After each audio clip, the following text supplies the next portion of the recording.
हेमंत जी के पूछने पर वृषांक मुस्कुराते हुए कहता है, तो अब हम आते हैं मेन पॉइंट पर। अब जैसा कि हमें पता है कि हम उस अनाथ आश्रम को वहां से हटा नहीं सकते, तो हम उस आश्रम का इस्तेमाल करेंगे। जिसे सुन हेमंत जी को कुछ समझ नहीं आता, तो वो पूछते हैं, तुम कहना क्या चाहते हो? जिस पर वृषांक कहता है, मिस्टर हेमंत, मैं आपको न्यूज पेपर की 2 हेडलाइन के बारे में बताता हूँ। आप मुझे बताइएगा कि आप किस न्यूज को पढ़ना और सराहना पसंद करेंगे। पहली की शहर के मशहूर बिजनेसमैन ने एक अनाथ आश्रम को हटाकर बनाया शॉपिंग मॉल। दूसरी की शहर के मशहूर बिजनेसमैन ने अनाथ आश्रम को ना हटाकर बनाया शॉपिंग मॉल, जिसमें अनाथ आश्रम के बच्चों के बनाए सामान भी बिकेंगे। ये बोल वो हेमंत जी से पूछता है, तो बताइए मिस्टर हेमंत कि आप किसी खबर को पढ़कर खुश होंगे और मीडिया किस खबर को जहां महत्व देगी। जिसे सुन मिस्टर हेमंत को अभी कुछ समझ नहीं आया होता, तो वो बोलते हैं, तुम कहना क्या चाहते हो? साफ साफ कहो। जिस पर वृषांक कहता है, सर मैं ये कहना चाहता हूं कि हम अनाथ आश्रम को अपनी पब्लिसिटी के लिए इस्तेमाल करेंगे, जिससे मीडिया का अटेंशन अपने आप ही हम पर आ जाएगा, जिसके बाद आपको मार्केटिंग के लिए एक भी पैसा नहीं खर्च करना पड़ेगा, और इस मार्केटिंग का फ़ायदा उठाकर आप अपने शॉपिंग मॉल के शोरूम महंगे दाम पर भी बेच सकते हैं, जिससे आपको फ़ायदा भी होगा। लेकिन आपको अपने मॉल में एक शोरूम उन अनाथ बच्चों के बनाए हुए चीज़ों के लिए छोड़ना होगा, जिससे आपको और ज़्यादा पब्लिसिटी मिलेगी। ये सुन मिस्टर हेमंत पूछते हैं, लेकिन कोई इतने महंगे शोरूम क्यों खरीदेगा? जिस पर वृषांक कहता है, स्टेटस। मिस्टर हेमंत, स्टेटस ये ऐसी चीज़ है जिसके लिए आज हम कुछ भी करने को तैयार है। जब आपके शॉपिंग मॉल की इतनी और इस तरह की पब्लिसिटी होगी, तो उसमें कंपनी शोरूम लेने के लिए आपको आपके मुंह मांगी कीमत देगी। लेकिन अगर आपको ये लगता है कि ऐसा कौन करेगा, तो मेरे एक सवाल का जवाब दीजिएगा। सच सच आपको को तो पता ही होगा कि शहर में नॉर्थ साइड एक शॉपिंग मॉल खुला है, और आप इस शहर के फेमस शॉपिंग मॉल के बारे में भी जानते हैं। तो आप मुझे बताइए कि अगर आपको मौका मिलता है कि इन दोनों ही मॉल में जगह खाली है, तो आप किस मॉल में जगह खरीदना चाहेंगे, जबकि उस फेमस मॉल की जगह थोड़ी महंगी है। ये सुन मिस्टर हेमंत सोच में पड़ जाते हैं। वहीं विशाल तो मीटिंग के शुरू होते ही वृषांक को हैरानी से देखे जा रहा था। उसके इस तरह के प्रेजेंटेशन से वो और ज़्यादा हैरान हो जा रहा था, और उसे रह रहकर पुराने वृषांक की याद आ रही थी, क्योंकि उस वृषांक का भी कुछ यही तरीका था अपने क्लाइंट को मनाने का। वो ये सोचकर काफ़ी हैरान रह हो जाता है कि इन दोनों में कितनी समानता है।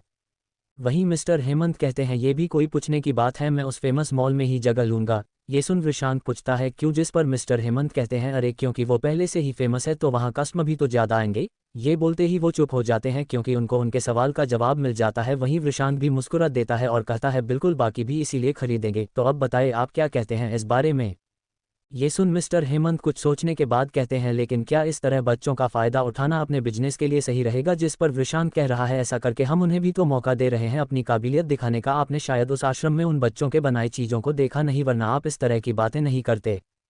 तो अब बताइए, क्या अब भी आप ये डील साइन नहीं करना चाहते? ये सुन फिर से मिस्टर हेमंत कुछ सोचने लगते हैं। वहीं विशाल अपनी सांसें रोके उन्हें ही देखने लगता है कि उनका जवाब क्या होगा। टेंशन तो वृषांत को भी थी, लेकिन वो उसे अपने चेहरे पर दिखा नहीं रहा था। कुछ देर बाद मिस्टर हेमंत बहुत सोचने के बाद कहते हैं, डील कब साइन करनी है? ये सुन जहां विशाल के चेहरे पर खुशी आ जाती है, वहीं वृषांत भी अंदर ही अंदर खुश हो जाता है और मुस्कुराते हुए कहता है, मैं आपको शिकायत को कोई मौका नहीं दूंगा। और फिर विशाल से कहता है, विशाल वो कॉन्ट्रैक्ट पेपर्स लाओ, हम डील आज ही साइन करते हैं। ये सुन हेमंत जी हैरान हो जाते हैं और पूछते हैं, तुम्हें इतना यकीन कैसे था कि मैं मान ही जाऊंगा? जिस पर वृषांत मुस्कुराते हुए कहता है, इसकी 2 वजहें हैं। पहली ये कि इस तरह की प्रॉब्लम वाली डील कोई भी कंपनी नहीं लेती। दूसरा ये कि अगर कोई कंपनी ले भी लेती, तो वो भी उस बिल्डिंग को खरीदने को कहती, और वो बिल्डिंग मैंने पहले ही खरीद ली थी, तो आपके पास कोई चारा नहीं था हमारी बात मानने के अलावा। मिस्टर हेमंत ये सुन शॉक हो जाते हैं और हैरानी भरे चेहरे से वृषांत को देखने लगते हैं, जिसे देख वृषांत कहता है, ऐसे क्या देख रहे हैं मिस्टर हेमंत? मैं कोई दांव हारने के लिए नहीं चलता, और वैसे भी ऐसा करके आप अपनी इज्जत समाज में और बढ़ा ही रहे हैं, जिससे आपको ही अगले प्रोजेक्ट में फ़ायदा होगा। ये सुनकर तो हेमंत जी और भी हैरान हो जाते हैं कि वृषांत को उनके बारे में सब पता है। जिस पर हेमंत जी पूछते हैं, तो तुमने मेरे बारे में सब पता कर लिया था? जिस पर वृषांत कहता है, हाँ थोड़ा बहुत, और यही वजह है कि मैं आपके साथ ये प्रोजेक्ट कर रहा हूँ, क्योंकि आप एक अच्छे इंसान हैं जो बिजनेस के साथ साथ लोगों का भला भी सोचते हैं। ये सुन मिस्टर हेमंत मुस्कुराते हैं और उन्हें विशाल की कही बात याद आती है कि आप जब इस मीटिंग रूम से बाहर निकलेंगे, तो कभी भी हमारे बॉस को भूल नहीं पाएंगे। हेमंत जी वृषांक से काफ़ी प्रभावित थे, क्योंकि इतनी सी उम्र में उसके अंदर इतनी काबिलियत देख उन्हें यकीन हो चला था कि वो इस छोटी जगह के लिए नहीं बना, और एक दिन जरूर कुछ बड़ा करेगा।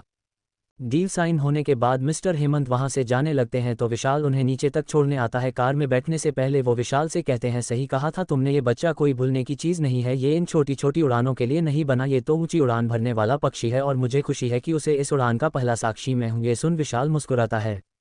मिस्टर हेमंत वहां से निकल जाते हैं, तो विशाल वृषांत के पास आता है, जो कुछ काम कर रहा था। विशाल को आता देख वृषांत कहता है, विशाल तुम जाकर आज उस बिल्डिंग के ऑनर से पेपर पर साइन करा लो। जिस पर विशाल कहता है, ठीक है सर, लेकिन सर डॉट डॉट ये बोल विशाल चुप हो जाता है तो वृषांक पूछता है क्या बात है विशाल, कुछ कहना चाहते हो? जिस पर विशाल कहता है सर, इस प्रोजेक्ट की कॉस्ट वाकई में काफ़ी कम है, ऐसे में हम मटेरियल्स भी सही से नहीं खरीद पाएंगे। जिसे सुन वृषांक कहता है उसकी चिंता तो मत करो, मुझे पता है कि हमें कम दाम पर अच्छा मटेरियल कहाँ मिल सकता है। ये सुन विशाल पूछता है कहाँ सर? जिस पर वृषांक कहता है अनवर भाईजान के पास। ये नाम सुनकर तो विशाल और भी ज़्यादा हैरान हो जाता है क्योंकि अनवर V.R.S कंपनी को मटेरियल सप्लाई करता था, लेकिन वो तो किसी को भी नहीं सप्लाई करता था, तो इसे कैसे पता कि अनवर भाईजान इसे मटेरियल सप्लाई कर सकते हैं। जिस पर विशाल पूछता है लेकिन सर वो तो सिर्फ V.R.S कंपनी को ही मटेरियल सप्लाई करते हैं। जिस पर वृषांक कहता है मुझे पता है, लेकिन शायद तुम्हें लेटेस्ट न्यूज़ नहीं पता। V.R.S कंपनी ने अनवर से माल लेने के लिए मना कर दिया है, जिसके बाद अनवर जी मुश्किल हालात से गुजर रहे हैं। ऐसे में हम उन्हें अपना ऑफर देंगे तो वो मना नहीं कर पाएंगे, और तुम्हें तो पता ही है कि उनके मटेरियल की क्वालिटी कितनी अच्छी होती है, इससे हम कम दाम पर अच्छा माल खरीद पाएंगे। ये सुन विशाल वहां से अनवर जी को कांटेक्ट करने के लिए निकल जाता है, लेकिन विशाल को अब थोड़ा थोड़ा शक होना शुरू हो जाता है कि होना हो इस वृषांक को उस वृषांक से कुछ ना कुछ तो लेना देना जरूर है। वो अपने आप से कहता है पता करना होगा। चैप्टर 22 अपनेपन का एहसास। अब आगे विशाल अनवर जी के बारे में पता करने चला जाता है और कुछ देर बाद आकर बताता है सर, अनवर जी इस वक्त बैंक गए हुए हैं लोन के किसी सिलसिले में। ये सुन वृषांक कुछ सोचता है और विशाल से कहता है विशाल चलो हमें उनके गोडाउन में चलना चाहिए, क्योंकि जहां तक मुझे लगता है वो बैंक से सीधे वहीं आएंगे, और पता करो कि अनवर जी किस तरह के लोन की बात करने बैंक गए हैं। विशाल ये सुन जी सर बोलता है और फिर दोनों अनवर जी के गोडाउन की तरफ निकल पड़ते हैं। कुछ ही देर में वो लोग अनवर जी के गोडाउन के सामने होते हैं और वहीं खड़े होकर उनका इंतजार करने लगते हैं। तो वृषांक पूछता है विशाल पता चला किस लिए अनवर जी बैंक गए थे? जिस पर विशाल कहता है जी सर, असल में बात यह है कि V.R.S कंपनी को माल सप्लाई करने के लिए उन्होंने बैंक से कुछ लोन लिया था, लेकिन उस कंपनी ने तो उनसे माल लेने से ही इनकार कर दिया और साथ ही आगे से किसी भी तरह का बिजनेस करने से इनकार कर दिया। अब हुआ ये कि कोई भी अनवर जी का माल नहीं खरीद रहा है और उन्हें बैंक से नोटिस आया था, उसी सिलसिले में बात करने गए थे। वो दोनों बात कर ही रहे थे जब उनका इंतजार जल्दी ही खत्म हो जाता है, क्योंकि उन लोगों को अनवर जी आते हुए दिखाई देते हैं, जिसे देख विशाल उनके पास जाने लगता है। तो वृषांक उसे रोकते हुए कहता है नहीं विशाल, इस वक्त उन्हें किसी बिजनेस प्रपोजल की नहीं, एक कंधे की जरूरत है। ये बोल वो अनवर जी के पास चले जाता है और जाकर उनके पास बैठ जाता है। वहीं अनवर जी 50 साल के एक बहुत ही सुलझे और सरल व्यक्तित्व वाले आदमी थे, जिन्होंने दुनिया में हर तरह के इंसान देख लिए थे। वहीं वृषांक जाकर उनके पास बैठते हुए कहता है सलाम अनवर चाचा। वहीं अपने लिए चाचा सुनते ही अनवर जी हैरानी से वृषांक को देखने लगते हैं, क्योंकि इस तरह उन्हें सिर्फ पहले वाला वृषांक ही बुलाया करता था। वो उसके लिए सप्लाई से ज़्यादा दोस्त की तरह थे, क्योंकि अनवर जी वृषांक की कंपनी से उसके पापा के टाइम से ही जुड़े हुए थे, जिससे वृषांक का उनसे खास लगाव था। ये सोचते हुए अनवर जी पूछते हैं तुम कौन है बच्चे और यहाँ क्या करने आए हो? जिस पर वृषांक कहता है चाचा वैसे तो मैं एक फरियादी हूँ जो अपनी फरियाद लेकर आया था, लेकिन आपको परेशान देखा तो सोचा पहले आपसे पूछ लूँ कि आपको क्या परेशानी है। चाचा आप चाहें तो मुझे अपना बेटा समझकर बता सकते हैं।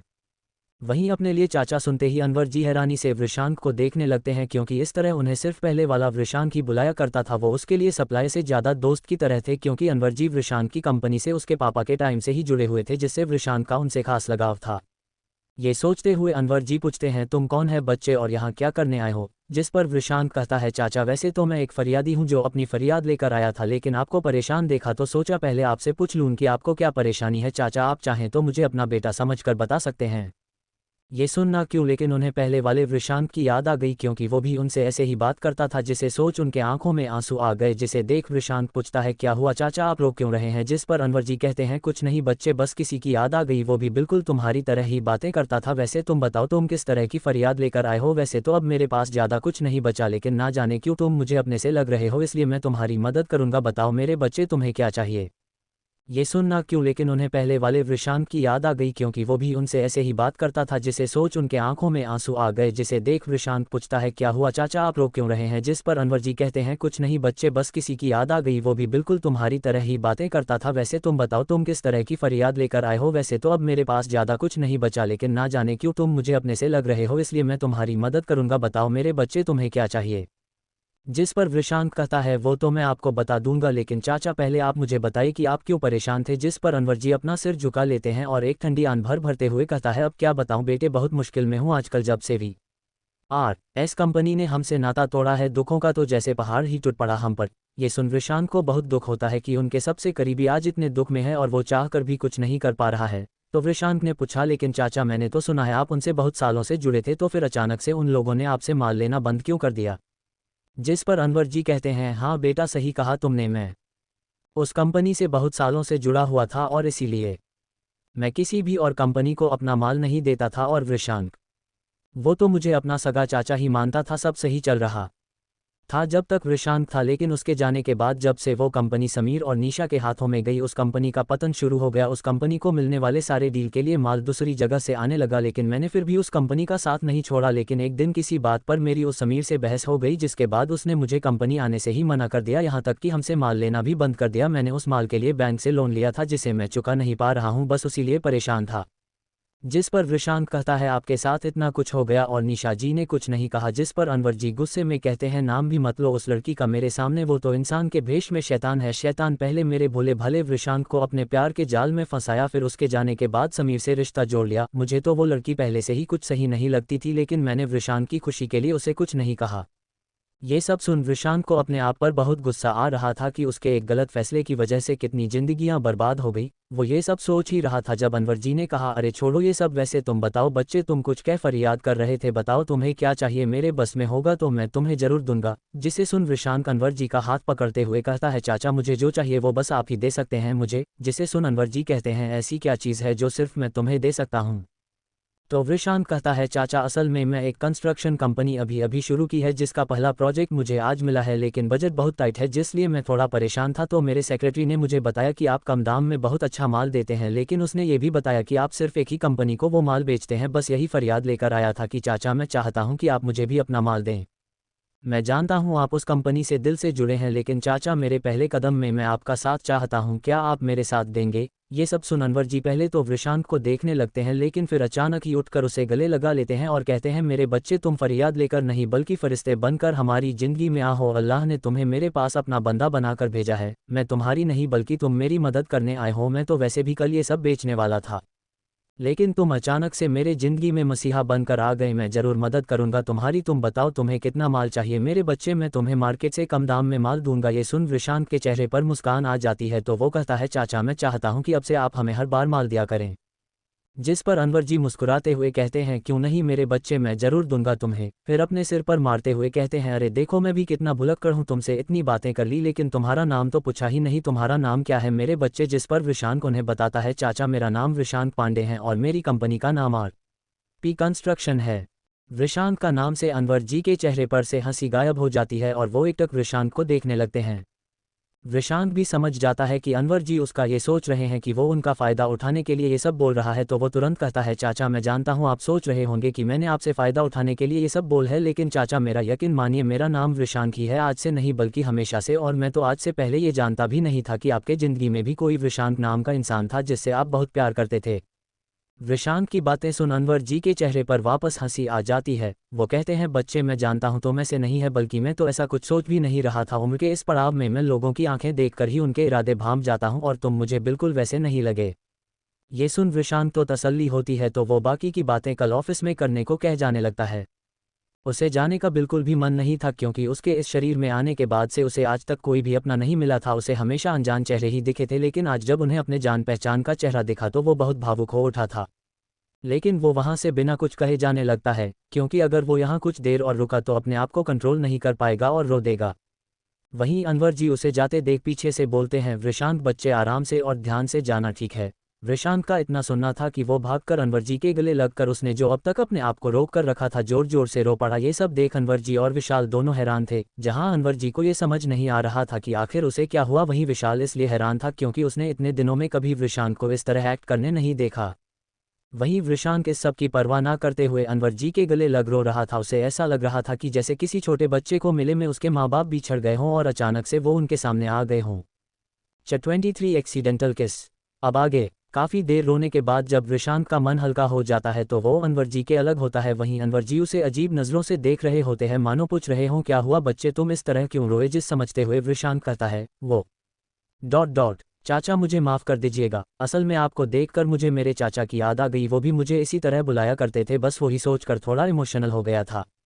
ये सुन अनवर जी मुस्कुराते हुए कहते हैं कोई बात नहीं बच्चे, मैं भी तो तुम्हारे चाचा जैसा ही हूँ, तुम्हें माफ़ी मांगने की कोई ज़रूरत नहीं है, हम कल मिलते हैं। ये सुन वृषांक वहाँ से विशाल के साथ निकल जाता है।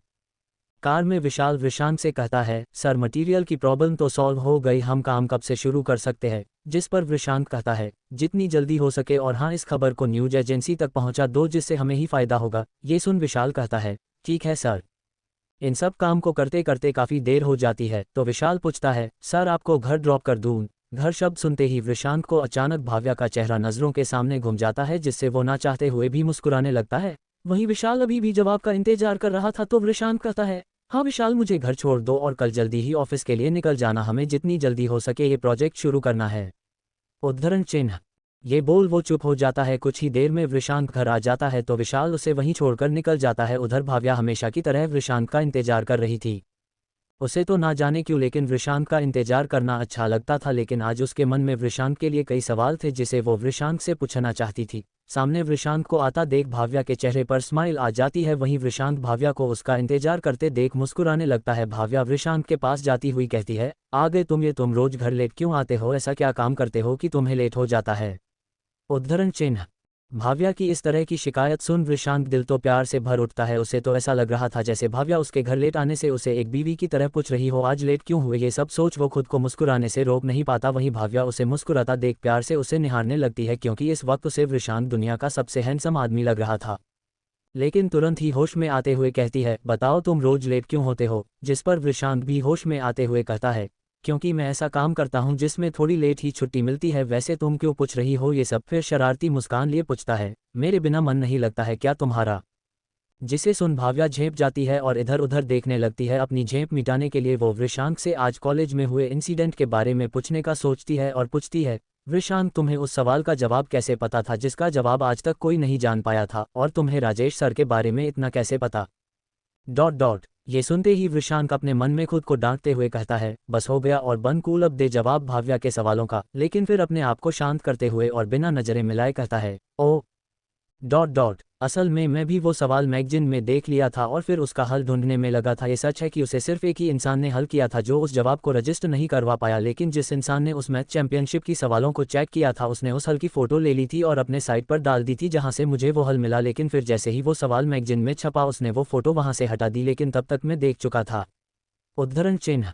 और रही बात राजेश सर के बारे में जानने की, तो तुम्हें शायद मालूम नहीं, लेकिन राजेश सर हमारे घर के पास ही रहते हैं और उनके गुरु भी वहीं रहते थे। इसी वजह से मैंने उन्हें वहाँ कई बार देखा था, लेकिन कभी बात नहीं की, तो बस इसीलिए उनके बारे में जानता हूँ। और अगर अब तुम्हारे सवाल खत्म हो गए हों तो क्या मैं अंदर जा सकता हूँ? वो क्या है ना, मुझे बहुत भूख लगी है, वृषांत ने भाव्या के और सवालों से बचने के लिए कहा। जिसे सुन भाव्या कहती है, हाँ डॉट, हाँ क्यों नहीं, मैं भी ना भूल ही गई थी, तुम्हें भूल भी लगी होगी। तुम चलो मैं तुम्हारे लिए खाना लगाती हूँ।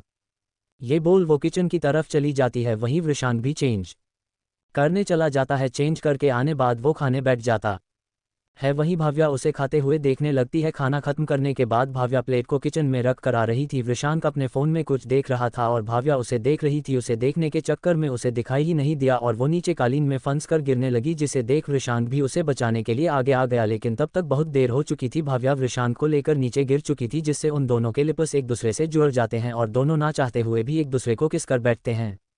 वहीं जैसे ही दोनों एक दूसरे को किस करते हैं, दोनों के ही शरीर में कर्ट सा दौड़ जाता है, जिससे दोनों के दिल किसी बुलेट ट्रेन से भी ज़्यादा फास्ट दौड़ रहे थे। वो दोनों तो इतने शौक में थे कि दोनों ही ये भूल गए कि वो दोनों एक दूसरे को अभी भी किस कर रहे थे। या यूं कहो कि दोनों एक दूसरे से अलग होना ही नहीं चाहते थे, क्योंकि दोनों के लिए ये पल बहुत खास था। लेकिन वृषांत जल्दी से रिएक्ट करता है और भाव्या को अपने ऊपर से हटने को कहता है, लेकिन भाव्या तो अभी अभी हुए उस किस के खुमारी में थी, उसे तो वृषांत की बातें सुनाई ही नहीं दे रही थी।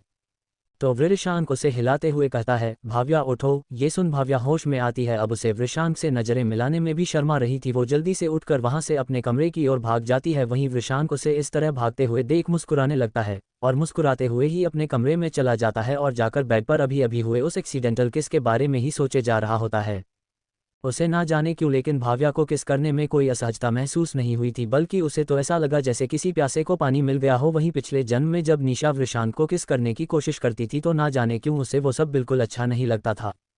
ये सोच वो अपने मन में कहता है, क्या निशा सच कह रही थी कि मैंने उससे कभी प्यार किया ही नहीं? क्यों मुझे उसके साथ रह भी वो सुकून नहीं मिलता था जो मुझे भाव्या के साथ आता है? क्यों मुझे भाव्या का नज़दीक आना असहज नहीं करता है? क्या सच में मैंने निशा से प्यार किया ही नहीं था? वो ये सब सोच ही रहा होता है कि उसे आज अनवर जी के साथ हुई मुलाकात याद आ जाती है और अचानक से उसके मन में गुस्से भर उठता है और वो गुस्से से कहता है, ओ समीर की इतनी हिम्मत की अनवर चाचा से बदतमीजी से बात की? उसे तो मैं छोड़ूंगा नहीं, गिन गिन कर हिसाब लूंगा उससे, उसे मारूंगा नहीं बल्कि जिंदा रख कर तड़पाऊंगा। ये सब सोचते सोचते उसे ना जाने कब नींद आ जाती है। वहीं भाव्या भाग अपने कमरे में आ जाती है और सीधा बाथरूम की तरफ जाती है और सामने लगे आईने में खुद को देखती है। और फिर अभी अभी हुए उस किस को याद करते ही अपने आप ही उसके हाथ उसके होठों की तरफ बढ़ जाते हैं। उस किस को याद करते ही भाव्या शर्मा जाती है और अपने आप से कहती है, मैंने कभी नहीं सोचा था कि मेरी लाइफ की पहली किस इस तरह होगी। ये सोच वो खुद से ही शर्माने लग जाती है, लेकिन ना जाने लेकिन उसे ये सब गलत नहीं लग रहा था और वो खुद से कहती है, ये मुझे क्या हो रहा है, मेरी पहली किस इस तरह से एक्सीडेंटल किस में बदल गई, लेकिन मुझे बुरा क्यों नहीं लग रहा है, क्या सच में मुझे वृषांक से प्यार हो गया है। ये सोचते ही उसके मन में एक अलग ही गुदगुदी सी होने लगती है, ऐसी फीलिंग आने लगती है जैसे वो मूविंग व्हील पर सवार हो। लेकिन फिर खुद से ही कहती है, नहीं भाव्या, इतनी जल्दी इस फीलिंग को प्यार का नाम मत दे, हो सकता है तू बस उससे अट्रैक्ट हो इसलिए ये सब महसूस कर रही हो, अभी खुद को थोड़ा और टाइम दे। फिर कहती है, अब मैं कल विशी को फेस कैसे करूंगी। ये सब सोचते सोचते वो भी नींद की आगोश में चली जाती है। दोनों के ही दिल में प्यार की चिंगारी लग चुकी थी, लेकिन दोनों ही इस बात को मानने से इनकार कर रहे थे। देखते हैं आगे इनकी किस्मत के क्या लिखा है। 24 मिशन मुस्कान। अब आगे अगले दिन जहां वृषांक आराम से उठकर अपने काम करता है तो वहीं भाव्या तो आज वृषांक के सामने जाने से भी शर्मा रही थी। उसे कल रात की किसकी याद आ जाती है जिससे वो अपने चेहरे पर हाथ रख लेती है। आज वो शर्मा की लाली के कारण कुछ ज़्यादा ही खूबसूरत लग रही थी, जिसकी वजह से जब वो नाश्ते की टेबल पर आती है तो वृषांक को उसे देखता ही रह जाता है। वहीं भाव्या को भी वृषांक की नज़रें खुद पर महसूस हो रही थी, जिससे वो और ज़्यादा शर्मा रही थी, लेकिन मजाल है उसने आंखें एक बार भी उठाए हों।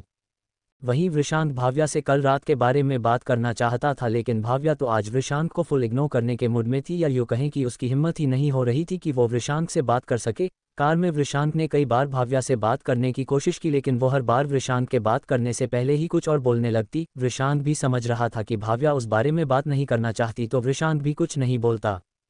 कॉलेज पहुंचने के बाद आज फिर सब भाव्या को देख हैरान रह जाते हैं, क्योंकि वो आज बाकी दिनों से ज़्यादा खूबसूरत लग रही थी। रेड कलर के सूट में वो बहुत खूबसूरत लग रही थी, ऊपर से उसका गोरा चमकता चेहरा जिस पर शर्म के कारण आई हुई लाली उसकी सुंदरता और बढ़ा रही थी।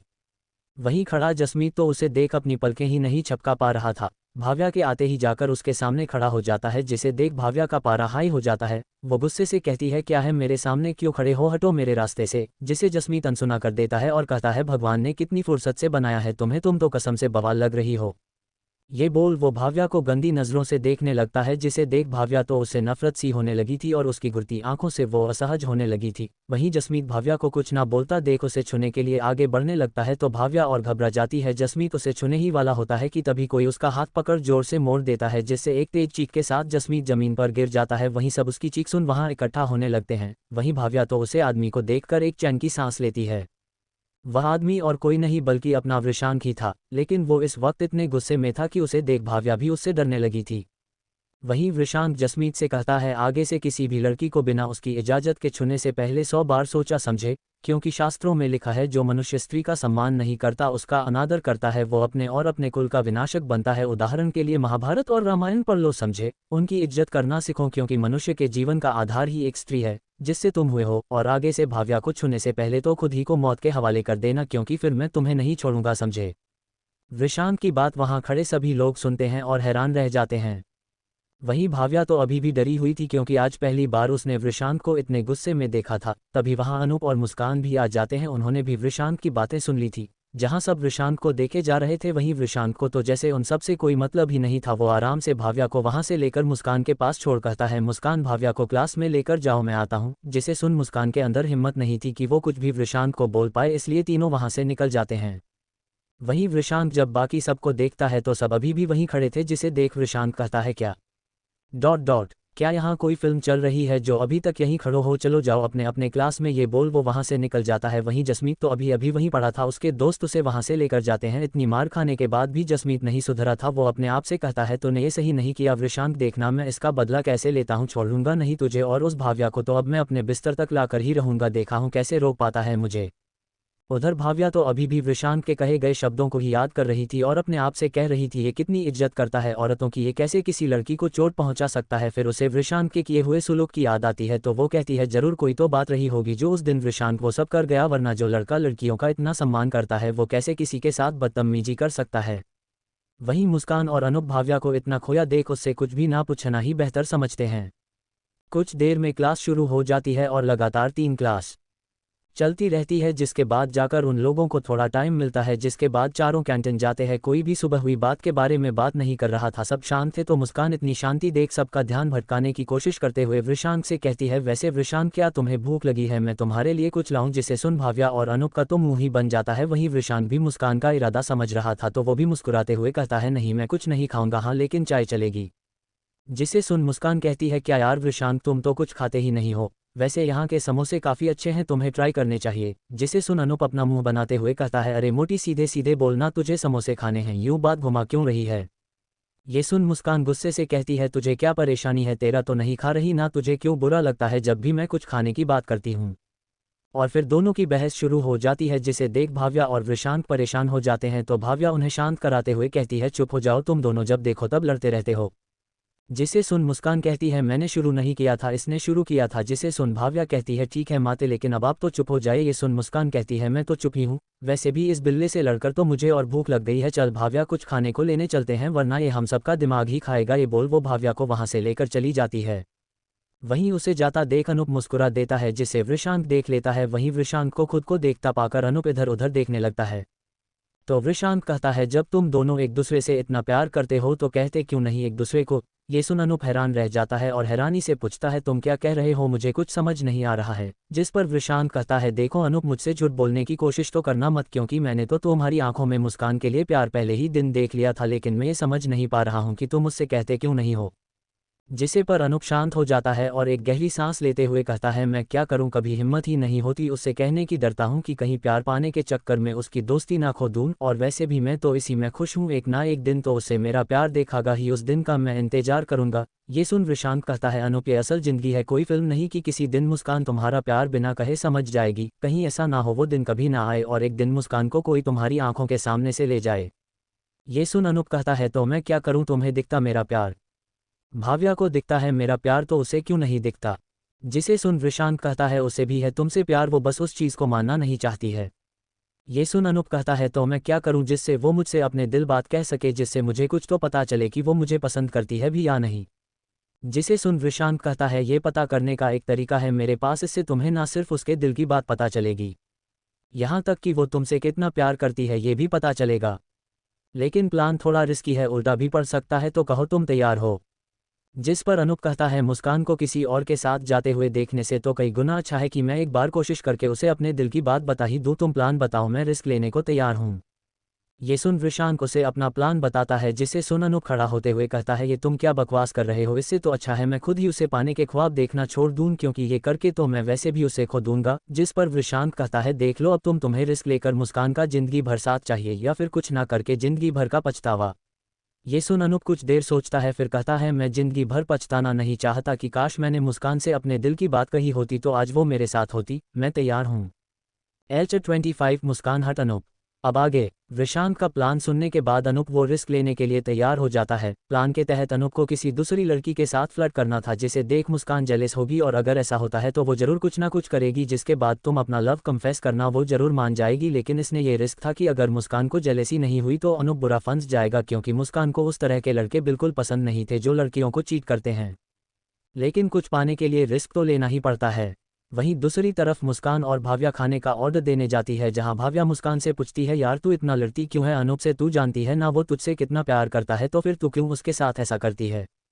जिस पर मुस्कान हैरान होते हुए कहती है, क्या कहा? वो मुझसे प्यार करता है, लेकिन तुझे कैसे पता? उसने तुझे कुछ बताया क्या? जिस पर भाव्या कहती है, इसमें बताना क्या है, मैं ये बात तो कॉलेज के पहले ही दिन से जानती हूँ कि वो तुझे पसंद करता है, और मुझे पता है तू भी उसे पसंद करती है, तो कह क्यों नहीं देती? ये सुनते ही मुस्कान पहले कुछ देर तो भाव्या को देखती है, फिर एकदम से हंसने लगती है। जिसे देख भाव्या को कुछ समझ नहीं आता कि वो हंस क्यों रही है, तो वो पूछती है, क्या हुआ, हंस क्यों रही है? जिस पर मुस्कान अपनी हंसी रोकते हुए कहती है, अरे तूने बात ही ऐसी की है, मुझे हंसी आ गई। अनूप प्यार करता है और वो भी मुझसे, तेरा दिमाग खराब हो गया है क्या? तुझे पता भी है अनूप कौन है? उसका पूरा नाम क्या है? अरे वो अनूप शर्मा है, अनूप शर्मा, शर्मा इंडस्ट्रीज का इकलौता वारिस। और शायद तुझे पता नहीं, वो भले ही हम सब के सामने सीधा बनता है, लेकिन वो एक नंबर का प्लेबॉय है। तुझे पता है कॉलेज के अंदर को वो बहुत सीधा बनता है, लेकिन कॉलेज के बाहर उसकी कितनी लड़कियों के साथ चक्कर हैं, वो हर रोज एक नई लड़की के साथ दिखता है। उसने तुझे कुछ बोला और तूने मान लिया? अरे मैं अनूप जैसे लड़कों को अच्छे से जानती हूँ, उनका दिल कभी एक लड़की के लिए नहीं धड़कता, उन्हें रोज नए खिलौने चाहिए खेलने के लिए, और मुझे पता है वो मेरे पीछे सिर्फ इसलिए पड़ा है क्योंकि मैं वो पहली लड़की हूँ जिसने उसे भाव नहीं दिया, इसलिए वो मेरे पीछे पड़ा है। जिस दिन मैं उसके बिस्तर तक चली गई ना, उसका प्यार भी खत्म हो जाएगा। तू बहुत भोली है भाव्या, जो तुझे उसकी सच्चाई नहीं दिखा। हाँ, ये बात अलग है कि वो दोस्त कमाल का है लेकिन लड़का अच्छा नहीं है। अरे मुझे तो लगता है कि अगर मैं उसे ना मिली तो शायद वो तुझे ही अपना शिकार। इससे आगे वो कुछ बोल पाती उससे पहले ही किसी ने मुस्कान को एक जोर का थप्पड़ मार दिया, जिससे मुस्कान के साथ साथ भाव्या भी हड़बड़ा गई।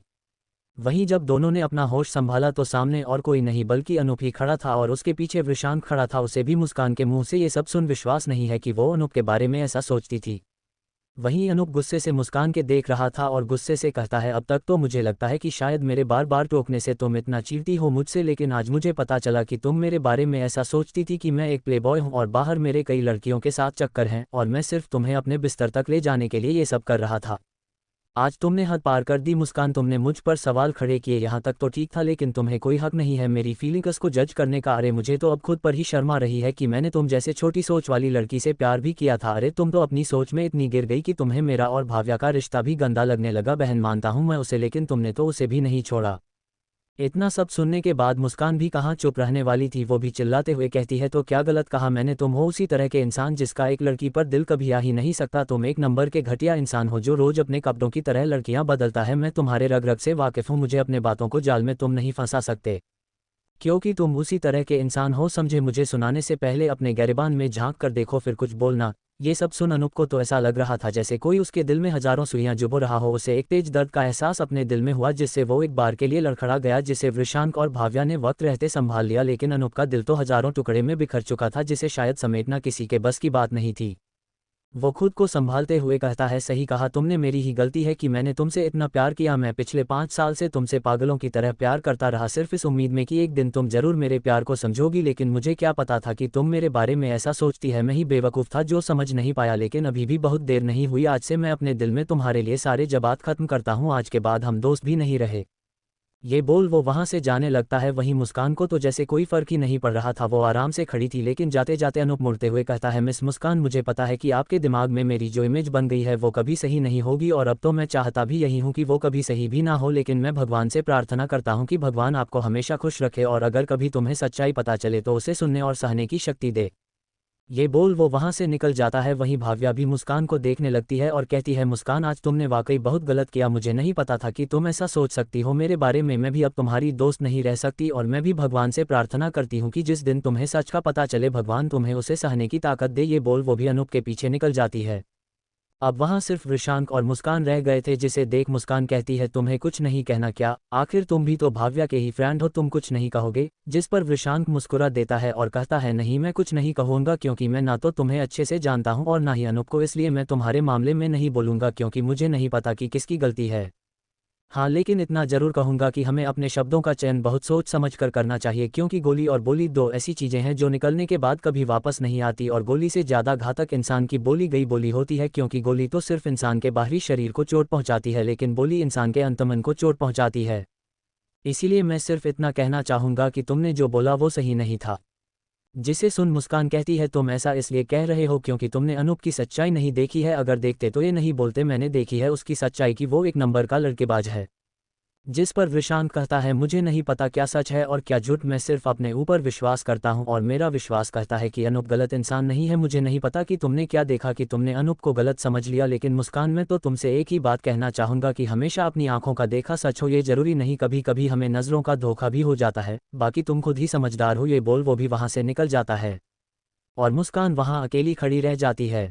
उधर अनूप कॉलेज से निकल कॉलेज के छत पर आ जाता है और जोर जोर से रोने लगता है। उसे मुस्कान के कहे शब्द याद आ रहे थे कि वो एक नंबर का कैरेक्टरलेस लड़का है जिसका संबंध कई लड़कियों से है। वहीं उसका पीछा करते करते भाव्या और वृषांक भी आ जाते हैं। दोनों उसके पास जाते हैं और उसके कंधे पर हाथ रखते हैं, जिसे देख अनूप वृषांक के गले लग और जोर से रोने लगता है और कहता है, क्यों वृषांक, मेरे साथ ही क्यों होना था? ये सब क्या गलती थी मेरी कि वो मुझे ऐसा समझती है? जिस पर वृषांक उसे कुछ नहीं कहता, बस उसे रोने देता है। वहीं भाव्या को भी अनूप का ये दर्द देखा नहीं जा रहा था। उसे नहीं पता था कि मुस्कान ने ऐसा क्या देखा जो उसने ये समझ लिया, लेकिन उसे विश्वास था कि अनूप उस तरह का लड़का नहीं है। वहीं अनूप रोए ही जा रहा था तो वृषांक कहता है, बस अनूप अब और मत रो, नहीं तो तुम्हारी तबीयत खराब हो जाएगी। जिसे सुन अनूप सिसकते हुए कहता है, मैं क्या करूं वृषांक, मुझे बहुत दर्द हो रहा है। यहाँ अनूप अपने दिल की तरफ इशारा करते हुए कहता है और आगे कहता है, मैं बर्दाश्त नहीं कर पा रहा हूं वृषांक, मैं सच में उस तरह का लड़का नहीं हूं जैसा मुस्कान मुझे समझती है। मैं कभी भाव्या को गलत नज़र से नहीं देखा, हमेशा औरतों का सम्मान किया। पता नहीं उसे कैसे लगता है कि मैं एक कैरेक्टरलेस लड़का हूँ। वृषांक, मुझे बहुत दर्द हो रहा है दिल में, मैं बर्दाश्त नहीं कर पा रहा हूँ कि जिसे मैंने अपने पूरे सच्चे मन से चाहा वो मेरे बारे में ऐसा सोचती है। जिस पर वृषांक कहता है, तुम रोना बंद करो अनूप, अगर तुम सही हो तो कभी ना कभी तुम्हारी सच्चाई सामने आ ही जाएगी, उस दिन उसे अपने किए का पछतावा भी होगा। ये सुन अनूप कहता है, भले ही मेरी सच्चाई सामने क्यों ना आ जाए लेकिन मैं कभी मुस्कान को माफ़ नहीं करूंगा, क्योंकि उसने मुझे गलत समझा कोई बात नहीं, लेकिन उसने मेरे प्यार को ही गलत ठहरा दिया, इसलिए मैं उसे कभी माफ़ नहीं करूंगा वृषांक, कभी नहीं। कुछ देर रो लेने के बाद अनूप भाव्या से कहता है, भाव्या मैं चाहता हूँ तुम मुस्कान के पास जाओ, वो इस वक्त अकेली होगी, उसे तुम्हारे साथ की ज़रूरत है। ये सुन भाव्या कहता है, इतना सब होने के बाद भी तुम अभी भी उसकी चिंता कर रहे हो। जिस पर अनूप मुस्कुराते हुए कहता है, उसने भले ही कभी मेरी फीलिंग्स को नहीं समझा लेकिन मैंने उसे अपने पूरे दिल से प्यार किया था। मैं तो किसी तरह संभल जाऊंगा क्योंकि तुम दोनों मेरे साथ हो, लेकिन नहीं संभल पाएगी, मैं जानता हूँ वो इस वक्त बहुत अकेली होगी। मैं चाहता हूँ तुम उसके साथ रहो और उसका ख्याल रखना, उसे हमेशा संभालना क्योंकि वो बहुत भोली है, उसे खुद का कभी होश नहीं रहता। ये सुन भाव्या कहती है, कैसे कर लेते हो तुम ये सब अनूप, इतना कुछ होने के बाद भी तुम्हें उसकी चिंता है। जिस पर अनूप मुस्कुराते हुए कहता है, भाव्या तुम नहीं समझोगी, इसे ही प्यार कहते हैं जिसमें सामने वाला आपको चाहे कितना भी कुछ बुरा भला क्यों ना कहे लेकिन आपको हमेशा उसकी फिक्र लगी रहती है और आप हर हाल में बस उसके खुश रहने की कामना ही करते हैं, और मैंने तो उससे सच्चा प्यार किया है। ये सुन भाव्या अपने मन में सोचती है, क्या इसे ही प्यार कहते हैं। ये बोल वो वृषांक को देखने लगती है जो इस वक्त अनूप को संभालने में लगा हुआ था। 26 गुड न्यूज। अब आगे भाव्या अनूप की बातें सुन सोच में पड़ जाती है, लेकिन फिर वहां से मुस्कान के पास जाने के लिए निकल जाती है। वहीं मुस्कान अकेले बैठ उदास थी क्योंकि उसे भी अब लग रहा था कि उसे भाव्या और अनूप को लेकर गलत नहीं बोलना चाहिए था। बाकी उसने जो अनूप को कहा उसके लिए उसे कोई पछतावा नहीं था, बल्कि एक तरह से वो खुश थी क्योंकि उसे अनूप के साथ रहने से भी चीड़ थी। वो जब भी उसे देखती उसे उसका हर दिन अलग अलग लड़कियों के साथ घूमना याद आ जाता है, जिससे वो उसे और ज्यादा नफरत करने लगती थी। वो ये सब सोच ही रही थी कि तभी वहां भाव्या आ जाती है अपने हाथ में पानी लेकर, जिसे देख मुस्कान उसे देखती है और कहती है, क्या हुआ, अभी भी कुछ सुनाना बाकी रह गया है क्या तुम्हारा जो वापस आए हो। जिस पर भाव्या हल्के गुस्से से कहती है, नहीं मैं तुमसे कुछ भी कहने नहीं आई, बस ये बोतल देने आई थी क्योंकि मुझे पता है कि जब तुम रोती हो तो तुम्हें हिचकी और तब तुम्हें पानी चाहिए होता है, बस यही देने आई थी, अब जा रही हूँ। ये बोल वो वहां से जाने लगती है तो मुस्कान उसे पीछे से हक कर लेती है और कहती है, सॉरी यार मुझसे गलती हो गई, मैं जानती हूँ कि अनूप चाहे कितना ही कैरेक्टरलेस हो लेकिन उसने सच में तुझे अपनी बहन ही माना था। मुस्कान की ये बात सुन भाव्या को गुस्सा तो बहुत आता है, लेकिन उसे अनूप की कही बात याद आती है कि वो चाहे कुछ भी कहे मेरे बारे में लेकिन तुम उसे कभी कुछ मत कहना और हमेशा उसकी दोस्त बनकर रहना, जिससे मुझे उसके बारे में पता तो चलता रहेगा। ये सोच वो मुस्कान को कुछ नहीं कहती और वहां से जाने लगती है तो मुस्कान कहती है, यार माफ़ कर दे, मैं कसम खाती हूँ कि आज के बाद कभी ऐसा नहीं करूँगी सच में।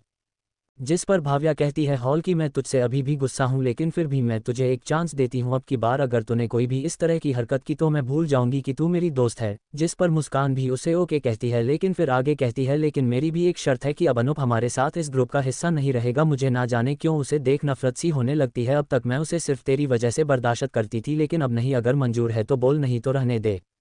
जिसे सुन भाव्या उसे बिना किसी भाव लिए देखती रहती है और कहती है, ठीक है आज से अनूप हमारे ग्रुप का हिस्सा नहीं रहेगा, लेकिन अपने ये कहे शब्द याद रखना।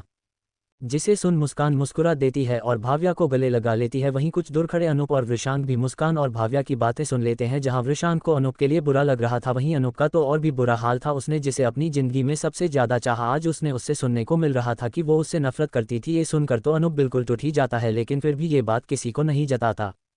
वहीं वृषांक भी उसके मन की हालत समझ रहा था कि वो इस वक्त कैसे महसूस कर रहा, इसलिए वो अनूप के कंधे पर हाथ रख कर कहता है, कोई बात नहीं अनूप, तुम निराश मत होना, आज अगर घना अंधेरा है इसका मतलब जरूर कल एक नया सवेरा होगा जिसमें मुस्कान की सारी गलतफहमी दूर हो जाएंगी और तुम दोनों फिर से एक साथ होगे। ये सुन अनूप कुछ नहीं कहता, बस मुस्कुरा देता है। वहीं वृषांक आगे कुछ कहता तभी उसका फोन रिंग करता है तो वो देखता है कि विशाल उसे कॉल कर रहा है, जिसे देख वृषांक अनूप को वहीं छोड़कर एक अलग जगह चला जाता है और फ़ोन उठाते हुए कहता है, हाँ विशाल बोलो क्या हुआ। जिस पर विशाल कहता है, सर एक गुड न्यूज़ है, अनाथ आश्रम के मालिक हमारे डिज़ाइन और शर्तों को मान गए हैं, अब हम बिना किसी रुकावट के काम शुरू कर सकते हैं। जिसे सुन वृषांक के चेहरे पर एक स्माइल आ जाती है तो वो कहता है, ये तो अच्छी खबर है, तुम एक काम करो, अनवर जी से मिलकर मटीरियल और बाकी लेबर वगैरह की बात कर लो, हम जल्दी ही काम शुरू कर देते हैं। मैं हेमंत जी से बात कर लेता हूं और उनसे भी पूछ लेता हूं कि वो कब चाहते हैं कि काम शुरू हो जाए, क्योंकि मुझे पता है वो मुहूर्त पर बहुत विश्वास रखते हैं। जिसे सुन विशाल कहता है ठीक है सर, मैं ये सब कर लेता हूं। फिर वो पूछता है सर आप आज ऑफिस आ रहे हैं, जिस पर विशाल कहता है हाँ आ रहा हूं, लेकिन थोड़ा लेट हो जाएगा, यहाँ कुछ गड़बड़ हो गई है तो बस उसे ही देख रहा हूँ, बाकी तुम काम पर ले जाओ। ये बोल वो फ़ोन रखने वाला होता है कि तभी उसे कुछ याद आता है तो वो कहता है विशाल। जिसे सुन विशाल जो फ़ोन रखने वाला था कहा है जी सर कुछ और बात है। जिस पर विशांत कहता है विशाल मुझे अनूप शर्मा के बारे में पूरी जानकारी चाहिए और वो भी जल्दी ही, क्या ये हो सकता है। जिसे सुन विशाल कहता है जी सर मैं अभी करता हूँ ये बोल वो फ़ोन काट देता है। वहीं विशांत फ़ोन कटने के बाद कुछ देर को अनूप के बारे में सोचता है, लेकिन फिर तुरंत ही अपना ध्यान वहाँ से हटाता है और हेमंत जी को कॉल लगा देता है। वहीं हेमंत जी जो मेरे किसी काम में बिजी थे, विशांत का फ़ोन आता देखते हैं तो तुरंत फ़ोन उठाते हैं और कहते हैं हाँ विशांत जी कहिए कैसे याद किया। जिस पर विशांत कहता है हेमंत जी मुझे आपको एक गुड न्यूज़ देनी थी। ये सुन हेमंत जी खुश हो जाते हैं क्योंकि उन्हें पता था कि विशांत क्या कहने वाला है, तो वो पूछते हैं कैसे गुड न्यूज़। जिस पर विशांत उन्हें सारी बात बता देता है। जिसे सुन हेमंत जी के खुशी का तो ठिकाना ही नहीं रहता, वो खुशी से नाचने लगते हैं और खुशी से कहते हैं ये तो आपने बहुत अच्छी न्यूज़ दी है विशांत, सच कहूँ तो एक बार को मैंने तो उम्मीद ही छोड़ दी थी कि ये मॉल कभी बन भी पाएगा, लेकिन तुमने इसे सच कर दिया। फिर विशांत कहता है ऐसा कुछ नहीं है हेमंत जी, मैंने तो बस अपना काम किया है। वैसे मैंने ये पूछने और बताने के लिए फ़ोन किया था कि हम तो तैयार है, बस आपके कहने की देर है और हम काम शुरू कर देंगे। लेकिन मैं जानना चाहता हूँ कि क्या आप किसी खास डेट पर ये प्रोजेक्ट शुरू करना चाहते हैं। जिस पर हेमंत जी कहते हैं जी मैं चाहता हूँ कि मेरा ये प्रोजेक्ट परसों से शुरू हो, क्योंकि उस दिन मेरे पापा की पुण्यतिथि है। जिसे सुन विशांत अपने पापा के बारे में सोचने लगता है कि वो हमेशा काम में इतना बिजी रहता था कि हर बार अपने पापा की पुण्यतिथि भूल जाता है, लेकिन उसकी दाई माहर उसे याद दिलाकर उस दिन पूजा करवाती थी। अपने ख्यालों से बाहर आते हुए विशांत कहता है ठीक है हेमंत जी हम परसों से ही काम शुरू करते हैं। ये सुन हेमंत जी कहते हैं विशांत मैं चाहता हूं कि आप भी उस मॉल की नींव पूजन में शामिल हो, वहां पर मीडिया मौजूद रहेगी जिससे आपको भी काफ़ी फायदा होगा। ये सुन विशांत कहता है आपका बुलाने के लिए धन्यवाद हेमंत जी, लेकिन मैं या विशाल नहीं आ सकते हैं। आप तो समझ ही सकते हैं मैं ऐसा क्यों कह रहा हूं, अभी ये सही समय नहीं है हमारे सामने आने का। ये सुन हेमंत जी भी समझ रहे थे कि विशांत ऐसा क्यों रहे है, क्योंकि अगर बजाज को पता चला कि किसी ने विशाल को हायर किया है तो विशांत की कंपनी मुसीबत में पड़ सकती थी। ये सुन हेमंत जी कहते हैं जी विशांत मैं समझ सकता हूं आपकी बात, आप परेशान मत हो, बस इसी तरह मेहनत करते रहें। मुझे यकीन है जिस तरह आप मेहनत कर रहे हैं एक दिन जरूर ऐसा आएगा जब आपको किसी से छिपने की जरूरत नहीं होगी। ये सुन विशांत मुस्कुराते हुए नहीं हेमंत जी मेरा दिन कभी नहीं आएगा, क्योंकि दिन तो कुत्तों को आता है, मेरा तो दौर आएगा। और जब ऐसा होगा तब मैं सबके सामने आऊँगा, लेकिन तब तक मैं ऐसे ही काम करना चाहता हूँ, उम्मीद है आप समझ सकते हैं मेरी बात। वहीं हेमंत जी विशांत की ये बात सुन मुस्कुराने लग जाते हैं और अपने मन में सोचते हैं मैंने सही सोचा था इस लड़के के बारे में, ये लड़का इन छोटी मोटी उड़ानों के लिए नहीं बना, इसे तो अपने पंखों से पूरा आसमान नापना है। फिर अपने खिलों ये बाहर आते हुए कहते हैं ठीक है विशांत मैं समझ सकता हूँ, आपको आपकी पेमेंट कल मिल जाएगी ताकि आप सारी तैयारियां कर सकें, चलिए रखता हूँ। ये बोल वो फ़ोन काट देते हैं। वहीं विशांत भी फ़ोन रख उनके बारे में ही सोचने लगता है और फिर वहाँ से निकल जाता है। तो क्या होगा आगे और क्या होगा नींव पूजन वाले दिन, और आखिर क्या राज है अनूप का, क्या सच में अनूप जैसा मुस्कान कह रही है कि वो प्लेबॉय है, या फिर सच्चाई कुछ और है। 27 विशाल की कुटाई। अब आगे। फ़ोन काटने के बाद विशांत अनूप के पास आ गया जो अभी भी उदास ही बैठा था। जिसे देख विशांत कहता है अनूप मुझे पता है तुम गलत नहीं हो, लेकिन तुम्हें अपनी बेगुनाही साबित करनी पड़ेगी। जिसे सुन अनूप कहता है अब मुझे ही अपनी बेगुनाही साबित करनी पड़ेगी। जिस पर विशांत कहता है हाँ ऐसा करना पड़ेगा। सच की एक यही परेशानी है कि सच होने के बाद भी उसे साबित करना पड़ता है, वहीं झूठ को साबित करने की जरूरत नहीं पड़ती। ये दुनिया ऐसी ही है, और वैसे भी झूठ चाहे कितना ही बलवान क्यों ना सच से हमेशा कमजोर ही रहता है। ये सुन अनूप कहता है नहीं, लेकिन मैं अपनी बेगुनाही साबित नहीं करूंगा, क्योंकि ऐसा करने से मेरा आत्मसम्मान मुझे इज्जत नहीं देता। उसे जो समझना है समझे, मुझे फर्क नहीं पड़ता। अब मैं इस टॉपिक पर कोई बात करूंगा। ये बोल वो वहां से निकल जाता है। वहीं भाव्या भी कुछ देर बाद विशांत के पास आती है और पूछती है क्या कहा अनूप ने। जिस पर विशांत उसे सारी बात बता है। जिसे सुन भाव्या भी परेशान हो जाती है और कहती है अब क्या होगा, मैं नहीं चाहती है ये दोनों कभी अलग हो, और ना जाने कैसे मुस्कान को ऐसी गलतफहमी हो गई, जबकि मुझे कभी नहीं लगा कि अनूप कुछ गलत कर सकता है। जिस पर विशांत कहता है कई बार हम गलत नहीं होते हैं, लेकिन इंसान का देखने का नजरिया और अविश्वास उन्हें गलत बना देता है। ऐसा ही कुछ इन दोनों के साथ हो रहा है, लेकिन मुझे यकीन है कि सब सही होगा। खैर तुम इन सबको छोड़ो, चलो तुम्हें घर छोड़ दूं, फिर मुझे काम पर भी जाना है। ये सुन भाव्या और विशांत भी वहां से निकल जाते हैं। तो विशांत भाव्या को छोड़कर ऑफिस के लिए निकल जाता है, जहां विशाल और अनवर जी दोनों उसका वेट कर रहे थे। आते ही विशांत पूछता है विशाल सब सेट हो गया ना। जिस पर विशाल कहता है जिस पर मटीरियल तैयार है और लेबर्स को लेकर भी बात हो गई है। फिर विशांक अनवर जी से पूछता है, चाचा लेबल्स तो सही है ना, काम छोड़कर तो नहीं जाएंगे? जिस पर अनवर जी कहते हैं, नहीं वो सब भरोसेमंद है, असल में तो वो सब विशांक की कंपनी के लिए काम करते थे, लेकिन उसके जाने के बाद समीर ने उन्हें पैसे कम देने शुरू कर दिए, जिसके बाद सबने काम छोड़ दिया। एक बार फिर समीर की हरकत सुन विशांक को गुस्सा आने लगता है, लेकिन वो अपने गुस्से को बाहर नहीं आने देता, या यूं कहें कि वो अपने गुस्से को पाल रहा था और उसे उस दिन के लिए बचा रहा था जब समीर उसके सामने आएगा, उस दिन वो अपना सारा हिसाब लेगा। फिर वो सब कुछ और चीज़ों पर चर्चा करते हैं, जिसके बाद अनवर जी कहते हैं, अच्छा विशांक बेटे मैं चलता हूँ, मेरी नमाज का टाइम हो रहा है। ये बोल वो वहाँ से निकल जाते हैं। उनके जाने के बाद विशांक पूछता है, विशाल मैंने जो कहता था वो हुआ? जिस पर विशाल कहता है, जी सर, जैसा कि आपने अनूप शर्मा के बारे में पता करने को कहा था मैंने सब पता कर लिया है। फिर एक फाइल देते हुए कहता है, सर इसने उसकी पूरी जानकारी है, आप चेक कर सकते हैं। विशांक उस फाइल को लेकर पढ़ने लगता है। उसे पढ़ने के बाद विशांक के चेहरे पर स्माइल आ जाती है और वो अपने आप से कहता है, अच्छा तो यह है तुम्हारी सच्चाई वाकई में, अब तो मैं भी ये दुआ करता हूँ कि जब मुस्कान को तुम्हारी सच्चाई पता चले तो वो उसे संभाल ले। ये बोल वो फाइन बंद कर देता है और बाकी काम में लग जाता है। इन दिनों में एक दो और प्रोजेक्ट्स आए थे जो कि काफ़ी छोटे थे, लेकिन विशांक ने उन्हें करने से मना नहीं किया, वो उसी को देखने लगता है। ये सब करते करते उसे रात हो जाती है, जिसके बाद विशाल विशांक को छोड़ने जाता है तो विशांक विशाल से कहता है, विशाल कल तुम हेमंत जी के ऑफिस चले जाना, वो पेमेंट करने वाले हैं, और वहां से तुम तुरंत अनवर जी के पास जाना ताकि वो अपना लोन तुरंत खत्म कर सके। मैं नहीं चाहता कि उनके दरवाजे पर फिर से कोई लोन वाला आए। ये सुन विशाल हमें सिर हिला देता है। कुछ ही देर में वो उसे घर छोड़ वहां से निकल जाता है। वहीं भाव्या रोज की तरह विशांक का वेट कर रही थी, उसके आते ही वो विशांक के पास जाती है। वहीं विशांक उसे इतना टेंशन में देख समझ जाता है कि वो किसके बारे में टेंशन ले रही है, तो वो उसे देख पूछता है, तुम्हारे चेहरे पर 12 क्यों बजे हैं? जिस पर भाव्या कहती है, हाँ नॉट सो फनी, तुम्हें नहीं पता मैं क्यों टेंशन में हूँ? जिस पर विशांक कहता है, ऐसे टेंशन लेने से कुछ नहीं होगा, चलो मैं तुम्हें आइसक्रीम खिलाता हूँ जिससे तुम्हारा टेंशन कम हो जाएगा। ये सुन भाव्या विशांक को देखने लगती है और अपने मन में कहती है, मेरा टेंशन तो तुम्हें देखते ही खत्म हो जाता है विशी, तुम मेरे स्ट्रेस बस्टर हो। वहीं विशांक उसे हंसाने के लिए कहता है, तुम ना ज़्यादा टेंशन मत लिया करो, ऐसे टेंशन लेती रहोगी तो जल्दी बुढ़ी हो जाओगी, फिर तुमसे शादी कौन करेगा? जिसे सुन भाव्या चीड़ जाती है और गुस्से से कहती है, क्या कहा तुमने विशी, तुम ना आज तो गए? ये बोल वो विशांक के पीछे भागने लगती है उसे मारने के लिए। वहीं विशांक उससे बचने के लिए भागने लगता है। दोनों ऐसे ही भागते रहते हैं, फिर थक कर एक जगह रुक जाते हैं तो विशांक रुकते हुए कहता है, अब बस बहुत हुआ, अब मैं नहीं दौड़ सकता। ये बात उसने भाव्या को देखते हुए कहती थी, क्योंकि वो देख रहा था कि वो काफ़ी थक गई है तो वो जानबूझकर रुक गया। वहीं दोनों एक दूसरे को देखते हैं, फिर हंसने लगते हैं। विशांक भाव्या को हंसने में कामयाब हो गया था। वहीं विशांक भाव्या को हंसता देख अपने मन में कहता है, पता नहीं क्यों लेकिन तुम्हें हंसते देख मैं अपना सारा गम भूल जाता हूँ और मुझे बहुत सुकून मिलता है। मैं नहीं जानता ऐसा क्यों है, और सच कहूँ तो जानना भी नहीं चाहता, बस इस रिश्ते को इस तरह चलते रहने देना चाहता हूँ। अपने ख्यालों से बाहर आने के बाद विशांक भाव्या को आइसक्रीम खिलाता है, जिसे वो बड़े मजे से खाती है और फिर दोनों वॉक करने लगते हैं। भाव्या विशांक को देखते हुए कहती है, थैंक यू। जिस पर विशांक कहता है, वो किस लिए? जिस पर भाव्या कहती है, मैं जानती हूँ तुमने मुझे हंसाने के लिए वो सब किया था, उसलिए थैंक यू, लेकिन मेरी टेंशन अभी भी खत्म नहीं हो रही। तुम नहीं जानते विशांक, अनूप और मुस्कान मेरे लिए क्या मायने रखते हैं। तुम्हें पता है विशांक, बचपन से मेरा कोई दोस्त नहीं रहा, क्योंकि सबको ये लगता था कि अमीर बाप की बेटी है तो घमंडी ही होगी, इसलिए कोई मुझसे दोस्ती नहीं करता था। पहली बार किसी ने मुझसे दोस्ती की और मैं नहीं चाहती कि वो इस तरह टूट जाए। ये सुन विशांक रुक जाता है और भाव्या का हाथ पकड़ उसे कहता है, भाव्या मेरी तरफ देखो। जिस पर भाव्या उसे देखती है तो विशांक कहता है, भाव्या तुम टेंशन मत लो, मुझे पता है कि तुम्हें उनकी टेंशन है, लेकिन तुम्हारे टेंशन लेने से कुछ नहीं होगा और मुझे पूरा यकीन है कि बहुत जल्द उन दोनों की गलतफहमी दूर हो जाएगी और तुम्हें तुम्हारे दोस्त वापस मिल जाएंगे।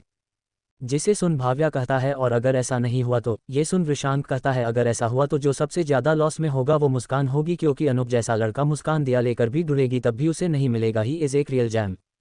ये सुन भाव्या पूछती है, तुम इतनी यकीन से कैसे कह सकते हो? क्या तुम्हें पता है अनूप की सच्चाई? अगर ऐसा है तो हम मुस्कान को बता सकते हैं, जिससे उसकी गलतफहमी जल्दी से दूर हो जाएगी। जिस पर विशांक मुस्कुराते हुए कहता है, हाँ लेकिन मैं चाहता हूँ कि तुम दोनों उसकी सच्चाई अपनी आंखों से देखो, ताकि मुस्कान को एहसास हो कि वो कितनी गलत थी अनूप के बारे में, जिसके बाद जब वो दोनों साथ होंगे तो उनका साथ जन्म जन्म के लिए होगा।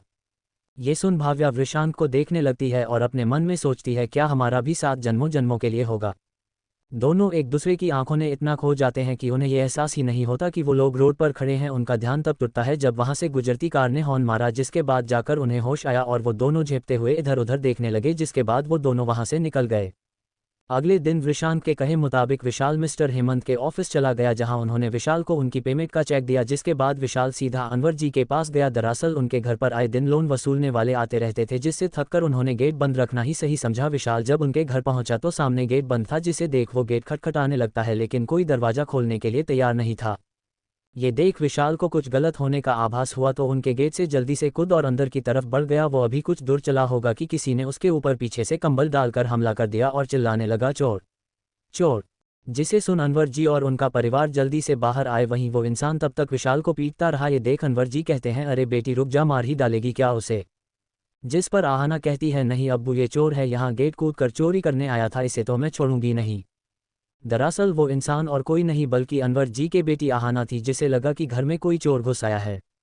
अपने अब्बू के कहने पर उसने विशाल को मारना बंद किया। अब तक तो विशाल की हालत खस्ता हो चुकी थी। उसने अपने ऊपर से कंबल हटाया, जिसके बाद उसे सबसे पहले आहाना का चेहरा दिखा, जिसे देखने के बाद विशाल तो मानो अपना सारा दर्द ही भूल गया। आहाना की खूबसूरती और सादगी देख विशाल तो उसे देखता ही रह गया। उसका गोर चेहरा, लंबे काले बाल जिसमें वो काफ़ी सिंदूर दिख रही थी, और सबसे ज़्यादा खूबसूरत उसकी भूरी आंखें, जिन्हें देख विशाल तो बस उनमें डूबता ही चला गया। वहीं जब अनवर जी ने विशाल को देखा तो उससे पूछा, अरे विशाल बेटा तुम यहाँ ऐसे क्यों आए। वहीं विशाल जो आहाना को देखने में खोया हुआ था, अनवर जी के बातें सुन होश में आया और अनवर जी से कहता है, माफ़ कीजिएगा अनवर जी, मैं इस तरह आना नहीं चाहता था, बल्कि मैंने तो कई बार गेट भी खटखटाया लेकिन किसी ने गेट ही नहीं खोला, तो मुझे थोड़ी टेंशन हुई कि आप ठीक तो हैं, बस इस वजह से ऐसे आ गया। ये सुन अनवर जी कहते हैं, हाँ वो हम जानबूझकर गेट नहीं खोल रहे थे, क्योंकि आए दिन लोन वाले यहाँ आकर हमें परेशान करने लगे थे, जिससे तंग आकर हमने गेट खोना ही बंद कर दिया। ये सुन विशाल कहता है, उसी सिलसिले में तो मैं आपसे बात करने आया था। फिर विशाल उनकी तरफ चेक बढ़ाकर कहता है, ये लीजिए अनवर जी, आपका पेमेंट विशांक सर ने इसे आपको देने को कहा था, ताकि आप जल्दी से लोन चुका दें और कोई भी आपको परेशान ना करने आए।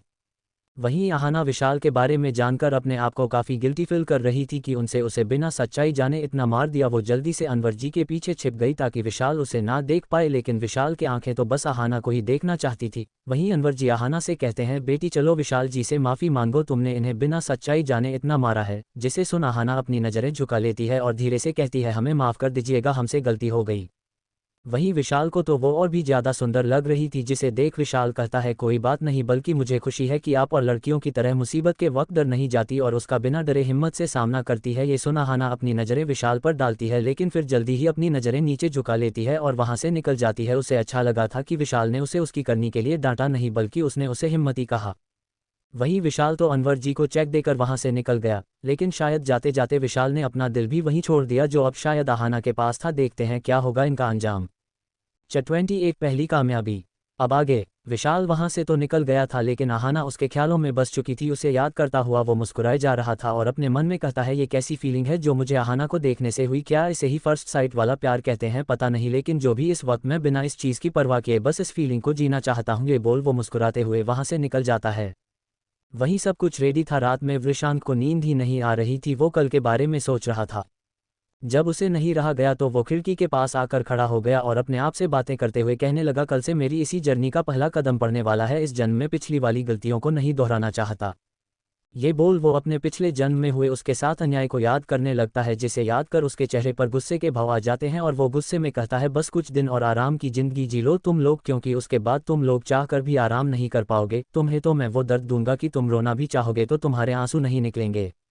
ये बोल वो वापस आकर अपने बेड पर लेट जाता है और सोने की कोशिश करने लगता है। अगले दिन विशांत जल्दी ही उठ गया था और नहा धोकर रेडी था। आज पूजा करते समय भी उसके आवाज़ में एक अलग ही खनक थी, जिसे सब महसूस कर रहे थे। वहीं नाश्ते की टेबल पर विशांत भावेश जी से कहता है, सर मैं आज की छुट्टी लेना चाहता हूँ, मुझे कुछ काम है। जिसे सुन भावेश जी उससे कहते हैं, ठीक है, मैं भाव्या के साथ किसी और को भेज देता हूँ। वहीं भाव्या का तो मुंह ही लटक गया था। ये सुन उसे बिल्कुल भी अच्छा नहीं लग रहा था कि विशांत आज उसके साथ नहीं जाएगा, और वो सोच रही थी कि कल उसने मुझे क्यों नहीं बताया कि वो आज कॉलेज नहीं जाने वाला था। लेकिन ये सब वो विशांत से नहीं पूछ सकती थी और ना ही अब कॉलेज ना जाने को कह सकती थी, वरना सब उससे पूछते कि क्यों नहीं जाना कॉलेज, तो वो क्या जवाब देती। वहीं विशांत भाव्या की तरफ एक बार भी नहीं देख रहा था, क्योंकि वो जानता था कि उसने उसे कॉलेज ना जाने की बात नहीं बताई है, जिसके लिए वो उससे गुस्सा होगी, इसलिए वो उसे देख ही नहीं रहा था। वहीं भाव्या वाकई इस बात से काफ़ी गुस्से में थी, लेकिन वो भी क्या करती, अंत में हार मानकर उसे कॉलेज जाना ही पड़ा। उसके जाते ही विशांत ने विशाल को कॉल किया, जिसे विशाल ने तुरंत उठा लिया। तो विशांत कहता है, विशाल कहाँ, तो तुम, जिस पर विशाल कहता है, सर मैं आपके घर के कुछ दूरी पर खड़ा हूँ। ये सुन विशांत कहता है, ठीक है मैं आ रहा हूँ, और बाकी वहाँ सब रेडी है ना। जिस पर विशाल कहता है, जी सर सब रेडी है, मैंने अनवर जी को सब बता दिया है, वो सब देख लेंगे और वो इस वक्त वहीं मौजूद हैं। ये सुन विशांत कहता है गुड, मैं बस यहाँ से निकल रहा हूँ। ये बोल वो फ़ोन काट देता है और तैयार होने चला जाता है। तैयार हो वो वहाँ से विशाल के साथ निकल जाता है। असल में वो और विशाल आज साइट पर जाने वाला था, लेकिन अपना हुलिया बदल कर ताकि उन्हें कोई पहचान ना सके, क्योंकि अभी वो लोग दुनिया की नज़रों में नहीं आ सकते थे, लेकिन उनका वहाँ होना भी जरूरी था, इसलिए उन लोगों ने ये प्लान बनाया था।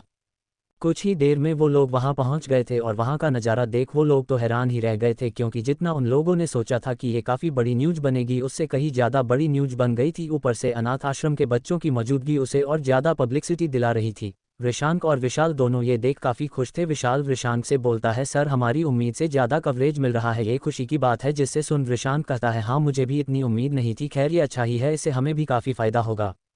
ये बोल वो लोग एक जगह बैठ सब देखने लगते हैं। कुछ ही देर में मिस्टर हेमंत अपने परिवार के साथ वहां आ जाते हैं, जिसके बाद पूजा शुरू हो जाती है और कुछ ही देर में मिस्टर हेमंत उस मॉल की नींव रखते हैं जिसे मीडिया कवर कर रहा था। उसके बाद मिस्टर हेमंत मीडिया के सवालों के जवाब देने के लिए आते हैं, तो मीडिया उनसे कई तरह के सवाल पूछने लगती है, जिसे सुन मिस्टर हेमंत कहते हैं मैं जानता हूं कि आप सबके पास कई सवाल होंगे जिन्हें आप जानना चाहते हैं, तो मैं बिना देरी किए पहले अपने इस प्रोजेक्ट के बारे में बताना चाहता हूं। जिसे बाद मिस्टर हेमंत ने उन्हें अपने प्रोजेक्ट के बारे में सब बताया, तो एक मीडिया वाले ने पूछा सर, हमें पता चला है कि आप ये प्रोजेक्ट अनाथ आश्रम की जमीन लेकर बनवाने वाले थे, जिसका वो लोग विरोध भी कर रहे थे, और अचानक से आप इस तरह का प्लान लेकर आ गए। कहीं ऐसा तो नहीं कि आपने अपने काम के लिए बच्चों को डराया धमकाया हो? ये सुन मिस्टर हेमंत मुस्कुराने लगते हैं और कहते हैं इस बात का जवाब आप उस अनाथ आश्रम के मालिक मिस्टर इंदर जी से ही क्यों नहीं पूछ लेते, और अगर आप चाहें तो उन बच्चों से भी पूछ सकते हैं। जिसके बाद मीडिया वालों ने इंदर जी से भी काफ़ी सवाल किए और उसके बाद बच्चों से भी, जिनसे उन्हें पता चला कि उन बच्चों के बनाए सामान के लिए इस मॉल में एक कॉर्नर अलग से होगा। ये सुन मीडिया वाले भी खुश हो जाते हैं। उसके बाद मीडिया वाले वापस हेमंत जी से सवाल करते हैं। एक रिपोर्टर पूछता है मिस्टर हेमंत, हमें हमारे सूत्रों से पता चला है कि आपने ये प्रोजेक्ट पहले इस शहर के कई बड़ी कंपनियों को दिया था, जिन्होंने कभी बजट के चलते तो कभी इस जमीनी विवाद के चलते नहीं लिया, तो आखिर फिर आपने इसे कैसे शुरू किया? ये सुन मिस्टर हेमंत जी कहते हैं जी सही कहा आपने, मेरे इस प्रोजेक्ट को लगभग सभी ने मना कर दिया था, जिससे मैं काफ़ी परेशान भी रहने लगता था। मैं तो उम्मीद ही छोड़ दी थी कि ये प्रोजेक्ट कभी बन पाएगा, लेकिन फिर मैं एक ऐसे इंसान से मिला जिसने ना सिर्फ ये मुमकिन किया बल्कि मेरी इस प्रोजेक्ट से रिलेटेड सारी परेशानी ही सॉल्व कर दी। ये सुन वो रिपोर्टर पूछता वो कौन है सर? जिस पर हेमंत जी कहते हैं जी मैं बात कर रहा हूँ अभी अभी ओपन हुई पी कंपनी के बारे, जिसका मालिक एक 21 साल का लड़का है। उसने ही ये प्रोजेक्ट मुमकिन किया है। 21 साल सुन, आप लोग उसे बच्चा समझने की गलती ना करें, वो बहुत काबिल है। उसकी काबिलियत का अंदाजा आप इसी बात से लगा सकते हैं कि जो प्रोजेक्ट इस शहर के बड़े बड़े लोग नहीं कर पाए उसने वो कर दिखाया। वो सच में बहुत ही टैलेंटेड इंसान है। और यही नहीं, मेरा नेक्स्ट प्रोजेक्ट जो कि एक एम्यूजमेंट पार्क बनाना है, मैं वो भी उसे ही देने का ऐलान करता हूँ। ये सुन जहां मीडिया वाले एक नई कंपनी के बारे में मिस्टर हेमंत जी से सुन हैरान थे, वहीं विशांक और विशाल तो ये सुन काफ़ी खुश थे। विशाल कहता है सर ये तो कमाल ही हो गया, मतलब अब हमें एक और प्रोजेक्ट मिलने वाला है। ये सुन विशांक कुछ नहीं कहता, बस मुस्कुरा देता है। उधर मीडिया हेमंत जी से और भी कई सवाल पूछती है, जिसके बाद फाइनली सब खत्म होता है और सब वहां से निकल जाते हैं। जिसके बाद विशांक और विशाल भी वहां से निकल जाते हैं और ये प्रोजेक्ट स्मूथली शुरू हो जाता है। विशांक आज काफ़ी रिलैक्स महसूस कर रहा था कि फाइनली सब सही से हो गया। फिर वो अपने एक खास प्रोजेक्ट पर लग जाता है, जिसका उसने विशाल को भी नहीं बताया था, क्योंकि वो अभी भी विशाल पर पूरी तरह से भरोसा नहीं करता था। क्योंकि चाहे कुछ भी हो, लेकिन विशाल था तो राकेश का एक एक्स एम्प्लॉय ही, उस पर पूरी तरह से भरोसा नहीं किया जा सकता था, इसलिए वो उस प्रोजेक्ट के बारे में उसे भी नहीं बताता। अगले दिन ये खबर आग की तरह फैल जाती है कि बिजनेस की दुनिया में एक नए खिलाड़ी ने कदम रख दिया है और आते ही पहली बॉल पर छक्का मारा है। वहीं ये न्यूज़ सुबह नाश्ते की टेबल पर बैठे भावेश जी भी पढ़ रहे थे और भाव्या को भी सुना रहे थे। जिसे सुन भाव्या कहती है वॉट डैड, ये आर पी कंपनी का मालिक तो काफ़ी कूल मालूम होता है, उसने जैसे ये प्रोजेक्ट किया है वो काबिले तारीफ है। जिसे सुन भावेश जी कहते हैं तुम सही कह रही हो, वाकई कुछ बात तो जरूर होगी उसमें, क्योंकि मैं हेमंत को जानता हूँ, वो यूं ही किसी की तारीफ नहीं करता। और जहां तक रही बात प्रोजेक्ट की, तो वाकई काफ़ी कमाल का आइडिया लगाया है उसने, क्योंकि ये प्रोजेक्ट हेमंत लेकर मेरे पास भी आया था, लेकिन हमारे सारे आर्किटेक्ट्स ने इसे लेने मना कर दिया था, लेकिन इसने ये काम कर दिखाया। वाकई जिस तरह से उसने इस प्रोजेक्ट को हैंडल किया है, मुझे लगता है ये जरूर आगे हमारा राइवल बनेगा और शायद हमसे आगे भी निकल जाए, क्योंकि उम्र देखी है इसकी, वो अभी 21 साल का। इस उम्र में तो मैं अपनी पढ़ाई ही खत्म नहीं की थी, उस उम्र में ये कंपनी ना सिर्फ चला रहा है बल्कि कामयाब भी हो रहा है।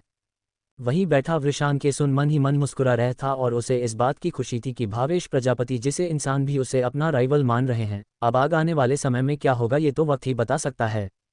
वहीं आज वृषांक नोटिस कर रहा था कि भाव्या उसे देख ही नहीं रही है। ये देख वृषांक अपने आप से कहता है, लगता है कुछ ज़्यादा ही गुस्सा हो गई मेरे ना बताने से, चलो भाई अब इन्हें मनाने। फिर उसे बड़े प्यार से देख अपने आप से कहता है, वैसे कुछ भी कहो ये गुस्से में काफ़ी क्यूट लगती है, बिल्कुल पुबेर की तरह। वहीं भाव्या सच में वृषांक से गुस्सा थी। एक तो उसने उसे कल के बारे में कुछ नहीं बताया था, ऊपर से कल रात वो हर दिन से भी ज़्यादा लेट घर आया था, इतना कि भाव्या इंतजार करते करते सो गई थी।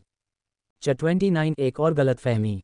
अब आगे। भाव्या बिना वृषांक को देखे अपना नाश्ता कर रही थी। वहीं वृषांक को भाव्या का इग्नोर करना कहीं ना कहीं थोड़ा खल रहा था, जिससे वो थोड़ा परेशान हो रहा था। वहीं भाव्या अपने मन में वृषांक पर गुस्सा करते हुए कह रही थी, देखो तो इन्हें मैं गुस्सा हूँ ये जान गए हैं, लेकिन मजाल है कि मुझे मनाने आए। अरे मनाने आएंगे तो इनकी ईगो कम नहीं हो जाएगी। मैं भी ना बात ही नहीं करूंगी इनसे, देखती हूँ कब तक मनाने नहीं आते हैं। इन्हें भी अपने आगे पीछे नहीं दौड़ाया ना तो मेरा नाम भी भाव्या नहीं। उद्धरण चिन्ह। ये सोच वो अपना नाश्ता खत्म करती है और कॉलेज जाने के लिए रेडी हो जाती है।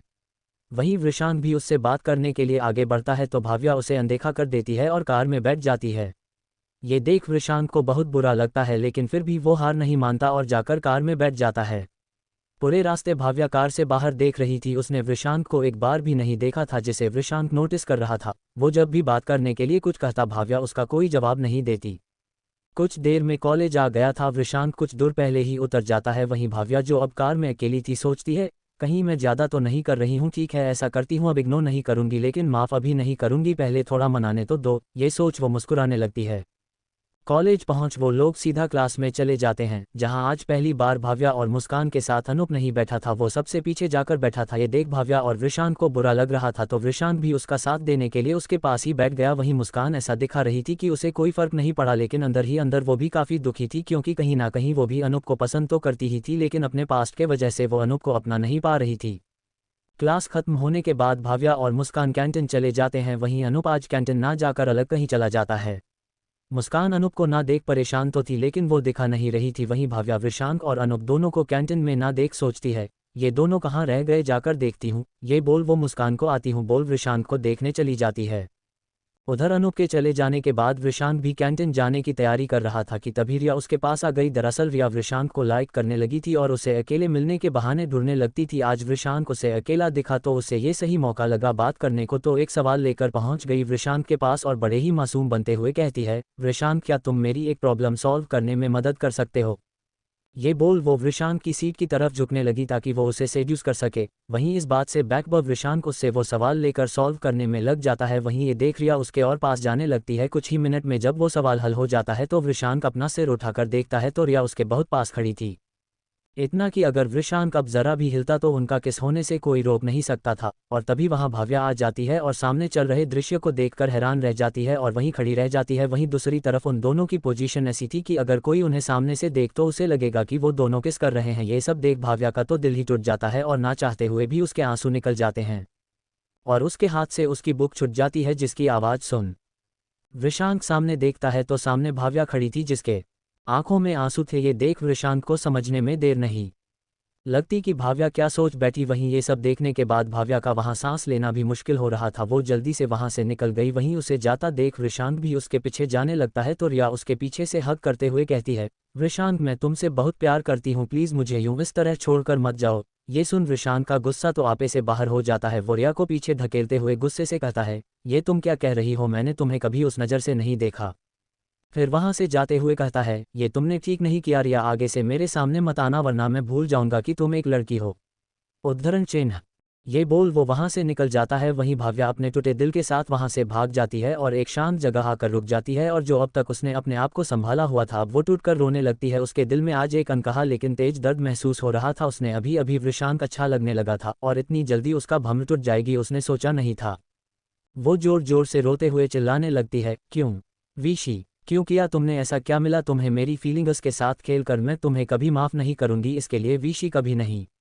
ये बोल वो रोने लगती है। वहीं वृषांक भाव्या को ढूंढ रहा था लेकिन बहुत ढूंढने के बाद भी वो उसे कहीं नहीं मिली। ये देख वो परेशान हो गया और सोचने लगा, जरूर वो सब देख काफ़ी गुस्से में होगी और ना जाने क्या सोच रही होगी, कहीं वो कोई गलत कदम ना उठा ले। ये सोच वो और ज़्यादा घबराने लगता है। उद्धरण चिन्ह।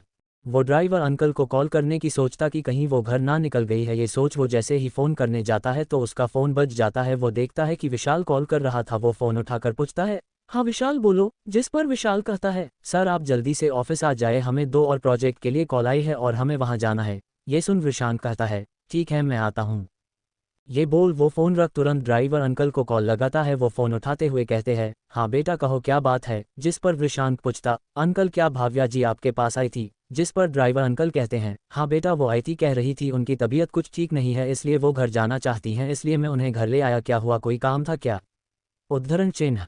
ये सुन कि भाव्या घर पहुंच गई है, विशांत एक राहत की सांस लेता है और सोचता है, चलो वो सेफली घर पर है, मैं उससे रात में बात कर लूंगा। ये सोच वो ड्राइवर अंकल से कुछ नहीं कहकर फ़ोन रख देता है और ऑफिस के लिए निकल जाता है, जहां वो उन 2 डीलर्स के लिए मीटिंग करता है और अपना प्लान रेडी करने के लिए उनसे कुछ दिन का टाइम लेता है। फिर वो वहां से सीधा मिस्टर हेमंत जी की साइट पर जाता है, जहां काम विशांत ने अनवर जी की देखरेख में छोड़ा था। वो वहां पहुंच काम का जायजा लेता है। विशाल और अनवर भी उनके साथ ही थे।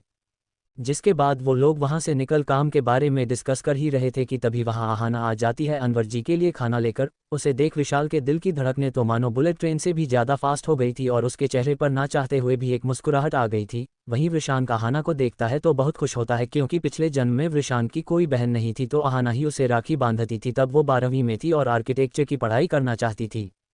अनवर जी आहाना को देख पूछते हैं, अरे बेटा तुम क्यों आए, किसी नौकर के हाथों भिजवा दिया होता। ये सुन आहाना कहती है, अब्बू मैं तो किसी काम से घर गई थी तो अम्मी ने मुझे ही दे दिया और फिर मेरा ऑफिस भी इस रास्ते में पड़ता है तो मैं ही लेते आए। ये सुन अनवर जी मुस्कुराने लगते हैं और आहाना का परिचय कराते हुए कहते हैं, विशांत बेटे ये मेरी बेटी आहाना है, आर्किटेक्ट की पढ़ाई कर एक कंपनी ने जॉब करती है। वहीं आहाना विशांत नाम सुन हैरान हो जाती है और अपने अब्बू को देखने लगती है और ना चाहते हुए भी उसके आंखों में नमी तैर जाती है, क्योंकि पिछले जन्म में आहाना विशांत को अपने बड़े भाई जैसा मानती थी। बल्कि आहाना के आर्किटेक्चर की पढ़ाई करने के लिए कहने पर विशांत ने ही अनवर जी से इस बारे में बात की थी। खून का ना सही लेकिन सगे से भी बढ़कर रिश्ता था आहाना का विशांत के साथ। वहीं अनवर जी आहाना की आंखों में नमी देख समझ जाते हैं कि वो दुखी है तो अनवर जी उसे चुप कराते हुए कहते हैं, बेटा दुखी नहीं होते, ये वो विशांत नहीं है। ये सुन आहाना चुप हो जाती है तो अनवर जी बताते हैं, दरअसल ये विशांत को अपना बड़ा भाई मानती थी, उसके जाने के बाद काफ़ी ज़्यादा दुखी हो गई थी, यहाँ तक अपनी तबीयत तक खराब कर ली थी, इसने बड़ी मुश्किलों से हमने इसे संभाला था। ये सुन विशांत की आंखों में भी नमी तैर जाती है तो वो आहाना का हाथ पकड़ते हुए कहता है, आहाना मैं आपका बड़े भाई की जगह तो नहीं ले सकता, लेकिन आप अगर चाहें तो मैं आपका छोटा भाई बन सकता हूं और मैं भी आपको उतना ही प्यार करूंगा जितना आपके बड़े भाई आपको करते थे। ये सुन आहाना मुस्कुराने लगती है और विशांत के सिर पर हाथ फेरते हुए कहती है, क्यों नहीं, आज से तुम मेरे छोटे भाई हो। ये सुन विशांत भी मुस्कुराने लगता है। वहीं आहाना को मुस्कुराता देख विशाल भी मुस्कुराने लगता है, वरना उसने जब आहाना को रोते हुए देखा था बिल्कुल भी अच्छा नहीं लगा था, क्योंकि वो आहाना को रोते हुए नहीं देख सकता था, भले ही वो ना माने लेकिन प्यार तो उसे हो ही गया था आहाना से। वहीं कुछ देर में आहाना और विशांत में अच्छी बनने लगी, जिसके बाद वो अपने काम पर चली गई। वहीं कुछ देर और रुकने के बाद विशांत भी वहां से निकल गया और वापस ऑफिस आकर अपनी प्रेजेंटेशन तैयार करने लगा। चौथी ये दुनिया। अब आगे विशांत साइट से निकल अपने ऑफिस आ जाता है और वहां बैठ अपने डील के लिए डिज़ाइन तैयार करने लगता है। वो प्रोजेक्ट भी मिस्टर हेमंत के प्रोजेक्ट की तरह थोड़ा मुश्किल था, जिसके के लिए विशांत को सोच समझ कर डिज़ाइन बनाना था, लेकिन उसके दिमाग में तो बस भाव्या के ही ख्याल चल रहे थे। वो काफ़ी परेशान था भाव्या के उस तरह वहां से चले जाने से। वो उसे समझाना चाहता था लेकिन वो कुछ भी नहीं कर पाया। ये सब सोच वो अपना काम बंद कर वहां से भाव्या के घर के लिए निकल लेता है, जहां हर बार की तरह भाव्या उसका इंतजार तो कर रही थी, लेकिन आज भाव्या के दिल में विशांत के लिए गुस्से के अलावा और कुछ नहीं था। वहीं जब विशांत ने घर में भाव्या को उसका इंतजार करते हुए देखा तो तुरंत उसके पास जाकर उससे बात करने की सोची, तो वो जैसे ही उसके पास जाने के लिए आगे बढ़ा तो भाव्या ने गुस्से से उसे हाथ से वहीं रुकने के इशारा किया, जिसे देख विशांत थोड़ा हैरान हुआ। वहीं उसने देखा कि जिन आंखों में उसने कल तक अपने लिए कुछ एहसास देखे थे, आज वहीं आंखों में उसे अपने लिए गुस्सा नजर आ रहा था। ये देखकर तो विशांत के दिल का दिल तो मानो किसी ने मुट्ठी में भिंज दिया है। वहीं भाव्या अपने गुस्से भरे लहजे में कहती है, मिस्टर विशांत मुझे नहीं पता आप ऐसा क्या करते हैं जिसमें आपको इतनी रात आना पड़ता है, लेकिन कल से टाइम से आने की कोशिश करिएगा। ये कोई धर्मशाला नहीं है कि जब आपका मन किया तब आप मुंह उठाकर चल दिए। ये बोल वो भाव्या अंदर निकल जाती है। वहीं ये सुन विशांत को बहुत बुरा लगा था, लेकिन उसने कुछ भी कहना ठीक नहीं समझा और चुपचाप जाकर खाने की टेबल पर बैठ गया। वहीं भाव्या भी जाकर बैठ गई। ये देख विशांत ने दोबारा बात करने की सोची तो विशांत ने कहना शुरू किया, भाव्या आज जो तुमने देखा ... वो इतना बोल ही पाया था कि भाव्या ने उसे बीच में ही टोकते हुए कहा, रहने दीजिए मिस्टर विशांत, मुझे कुछ एक्सप्लेन करने की ज़रूरत नहीं है, ये आपकी लाइफ है, आप अपनी लाइफ में क्या करते हैं इससे मुझे कुछ लेना देना है, और वैसे भी आप जो भी करें मुझे उससे क्या। ये बोल वो उठने लगती है और कहती है, अब अगर आपका खाना हो गया हो तो मैं अपने कमरे में जाना चाहूँगी, कल से अगर लेट आना हो तो प्लीज़ नौकरों को बता दीजिएगा, वो आपका खाना निकाल देंगे।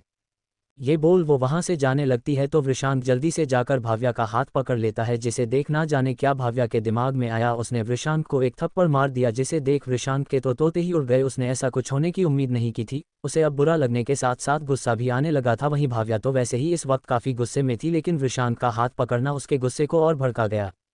वो गुस्से से कहती है, मिस्टर वृषांक मत भूलो, आप मेरे डैड द्वारा हायर किए गए एक बॉडीगार्ड हैं।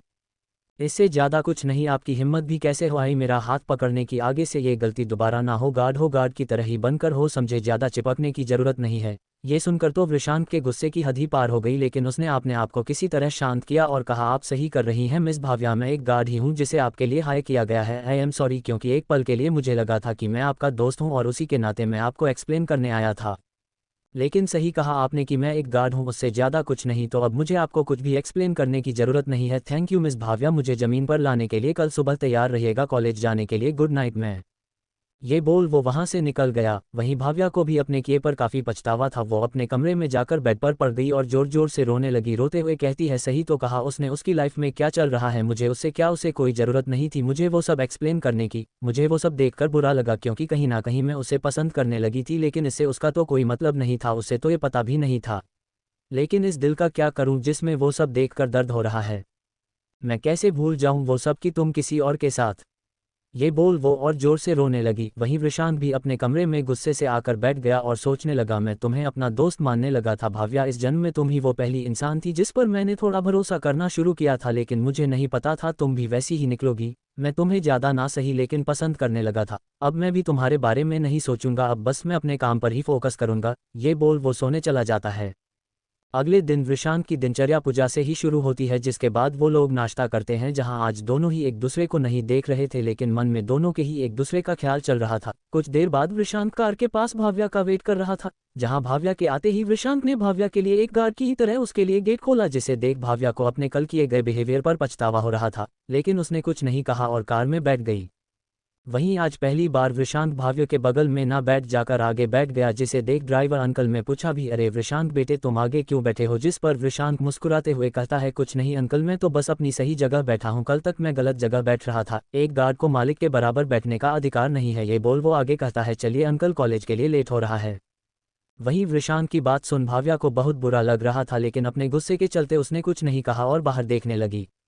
वहीं ड्राइवर अंकल भी समझ चुके थे कि जरूर इन दोनों के बीच कोई बात हुई, लेकिन उन्होंने भी इन दोनों के बीच कुछ बोलना सही नहीं समझा और चुपचाप कार चलाने लगे। कुछ ही देर में कॉलेज आने वाला था, जहां वृषांक हमेशा की तरह उतर गया और पैदल ही आने लगा। वहीं भाव्या आराम से कॉलेज आ गई और मुस्कान से मिल क्लास चली गई। वहीं वृषांक भी कॉलेज आया और अनूप से मिल हाय हेलो की और क्लास के लिए निकल गया, जहां भाव्या और मुस्कान एक साथ बैठे थे। वहीं वृषांक और अनूप के आने से दोनों की ही नज़र उन दोनों पर गई, लेकिन किसी ने भी एक दूसरे को हाय हेलो नहीं किया और क्लास करने लगे। क्लास के बाद अनूप फिर से कहीं गायब हो गया था। वहीं वृषांक अपनी ड्यूटी निभाते हुए भाव्या के पास वाली सीट पर जाकर बैठ गया था, जिसे देख मुस्कान कहती है, अरे वृषांक तुम वहां क्यों बैठे हो, इधर आओ हमारे साथ बैठो। जिस पर वृषांक मुस्कुराते हुए कहता है, नहीं मुस्कान मैं यहीं ठीक हूँ। ये बोल वो अपने लिए चाय ऑर्डर कर लेता है। ये देख मुस्कान समझ जाती है कि कुछ तो जरूर हुआ है कल भाव्या और वृषांक के बीच, लेकिन उसने बाद में पूछने का सोच कुछ नहीं कहा। वहीं वृषांक की बात सुन भाव्या की आंखों में आंसू निकल आते हैं, जिन्हें वो बड़ी सफाई से पोंछ लेती है। ऐसे ही दिन बतीने लगे, जहां मुस्कान और अनूप के बीच कोई बात नहीं होती थी, वहीं भाव्या और वृषांक के बीच भी कोई बात नहीं होती थी, लेकिन दोनों एक दूसरे का ख्याल रखते थे बिना उन्हें बताए हुए, और दोनों एक दूसरे के लिए केयर करते थे। जहां भाव्या को वृषांक के साथ किसी लड़की को देख चलन होती थी, वहीं वृषांक को भी भाव्या को किसी लड़के के साथ देखकर गुस्सा आ जाता था, लेकिन दोनों ही कुछ नहीं कहते थे। वहीं अनूप का हर बार की तरह लंच के बाद गायब होना जारी था, जिसे देख मुस्कान काफ़ी परेशान रहने लगी थी। एक दिन उसने अनूप का पीछा करने के बारे में सोची और जैसे ही अनूप निकलने लगा तो उसने भाव्या से कहा, चलना यार काफ़ी दिन हो गए हैं शॉपिंग किए हुए, चल चल कर कुछ शॉपिंग करते हैं। जिसे सुन पहले तो भाव्या ने मना किया, लेकिन मुस्कान भी कहाँ कम थी, उसने भी जिद पकड़ ली, जिसके आगे भाव्या की एक ना चली और दोनों निकल गई शॉपिंग पर। जहां भाव्या तो अपने ही ख्यालों में गुम थी, वहीं मुस्कान अनूप का पीछा कर रही थी। कुछ दूर जाने के बाद अनूप ने अपनी कार रोकी और एक रेस्टोरेंट में चला गया। वहीं मुस्कान भी भाव्या के साथ उसी रेस्टोरेंट में चली गई, लेकिन उसने वहां जो देखा उसे देखकर तो उसकी आंखें फटी की फटी रह गई।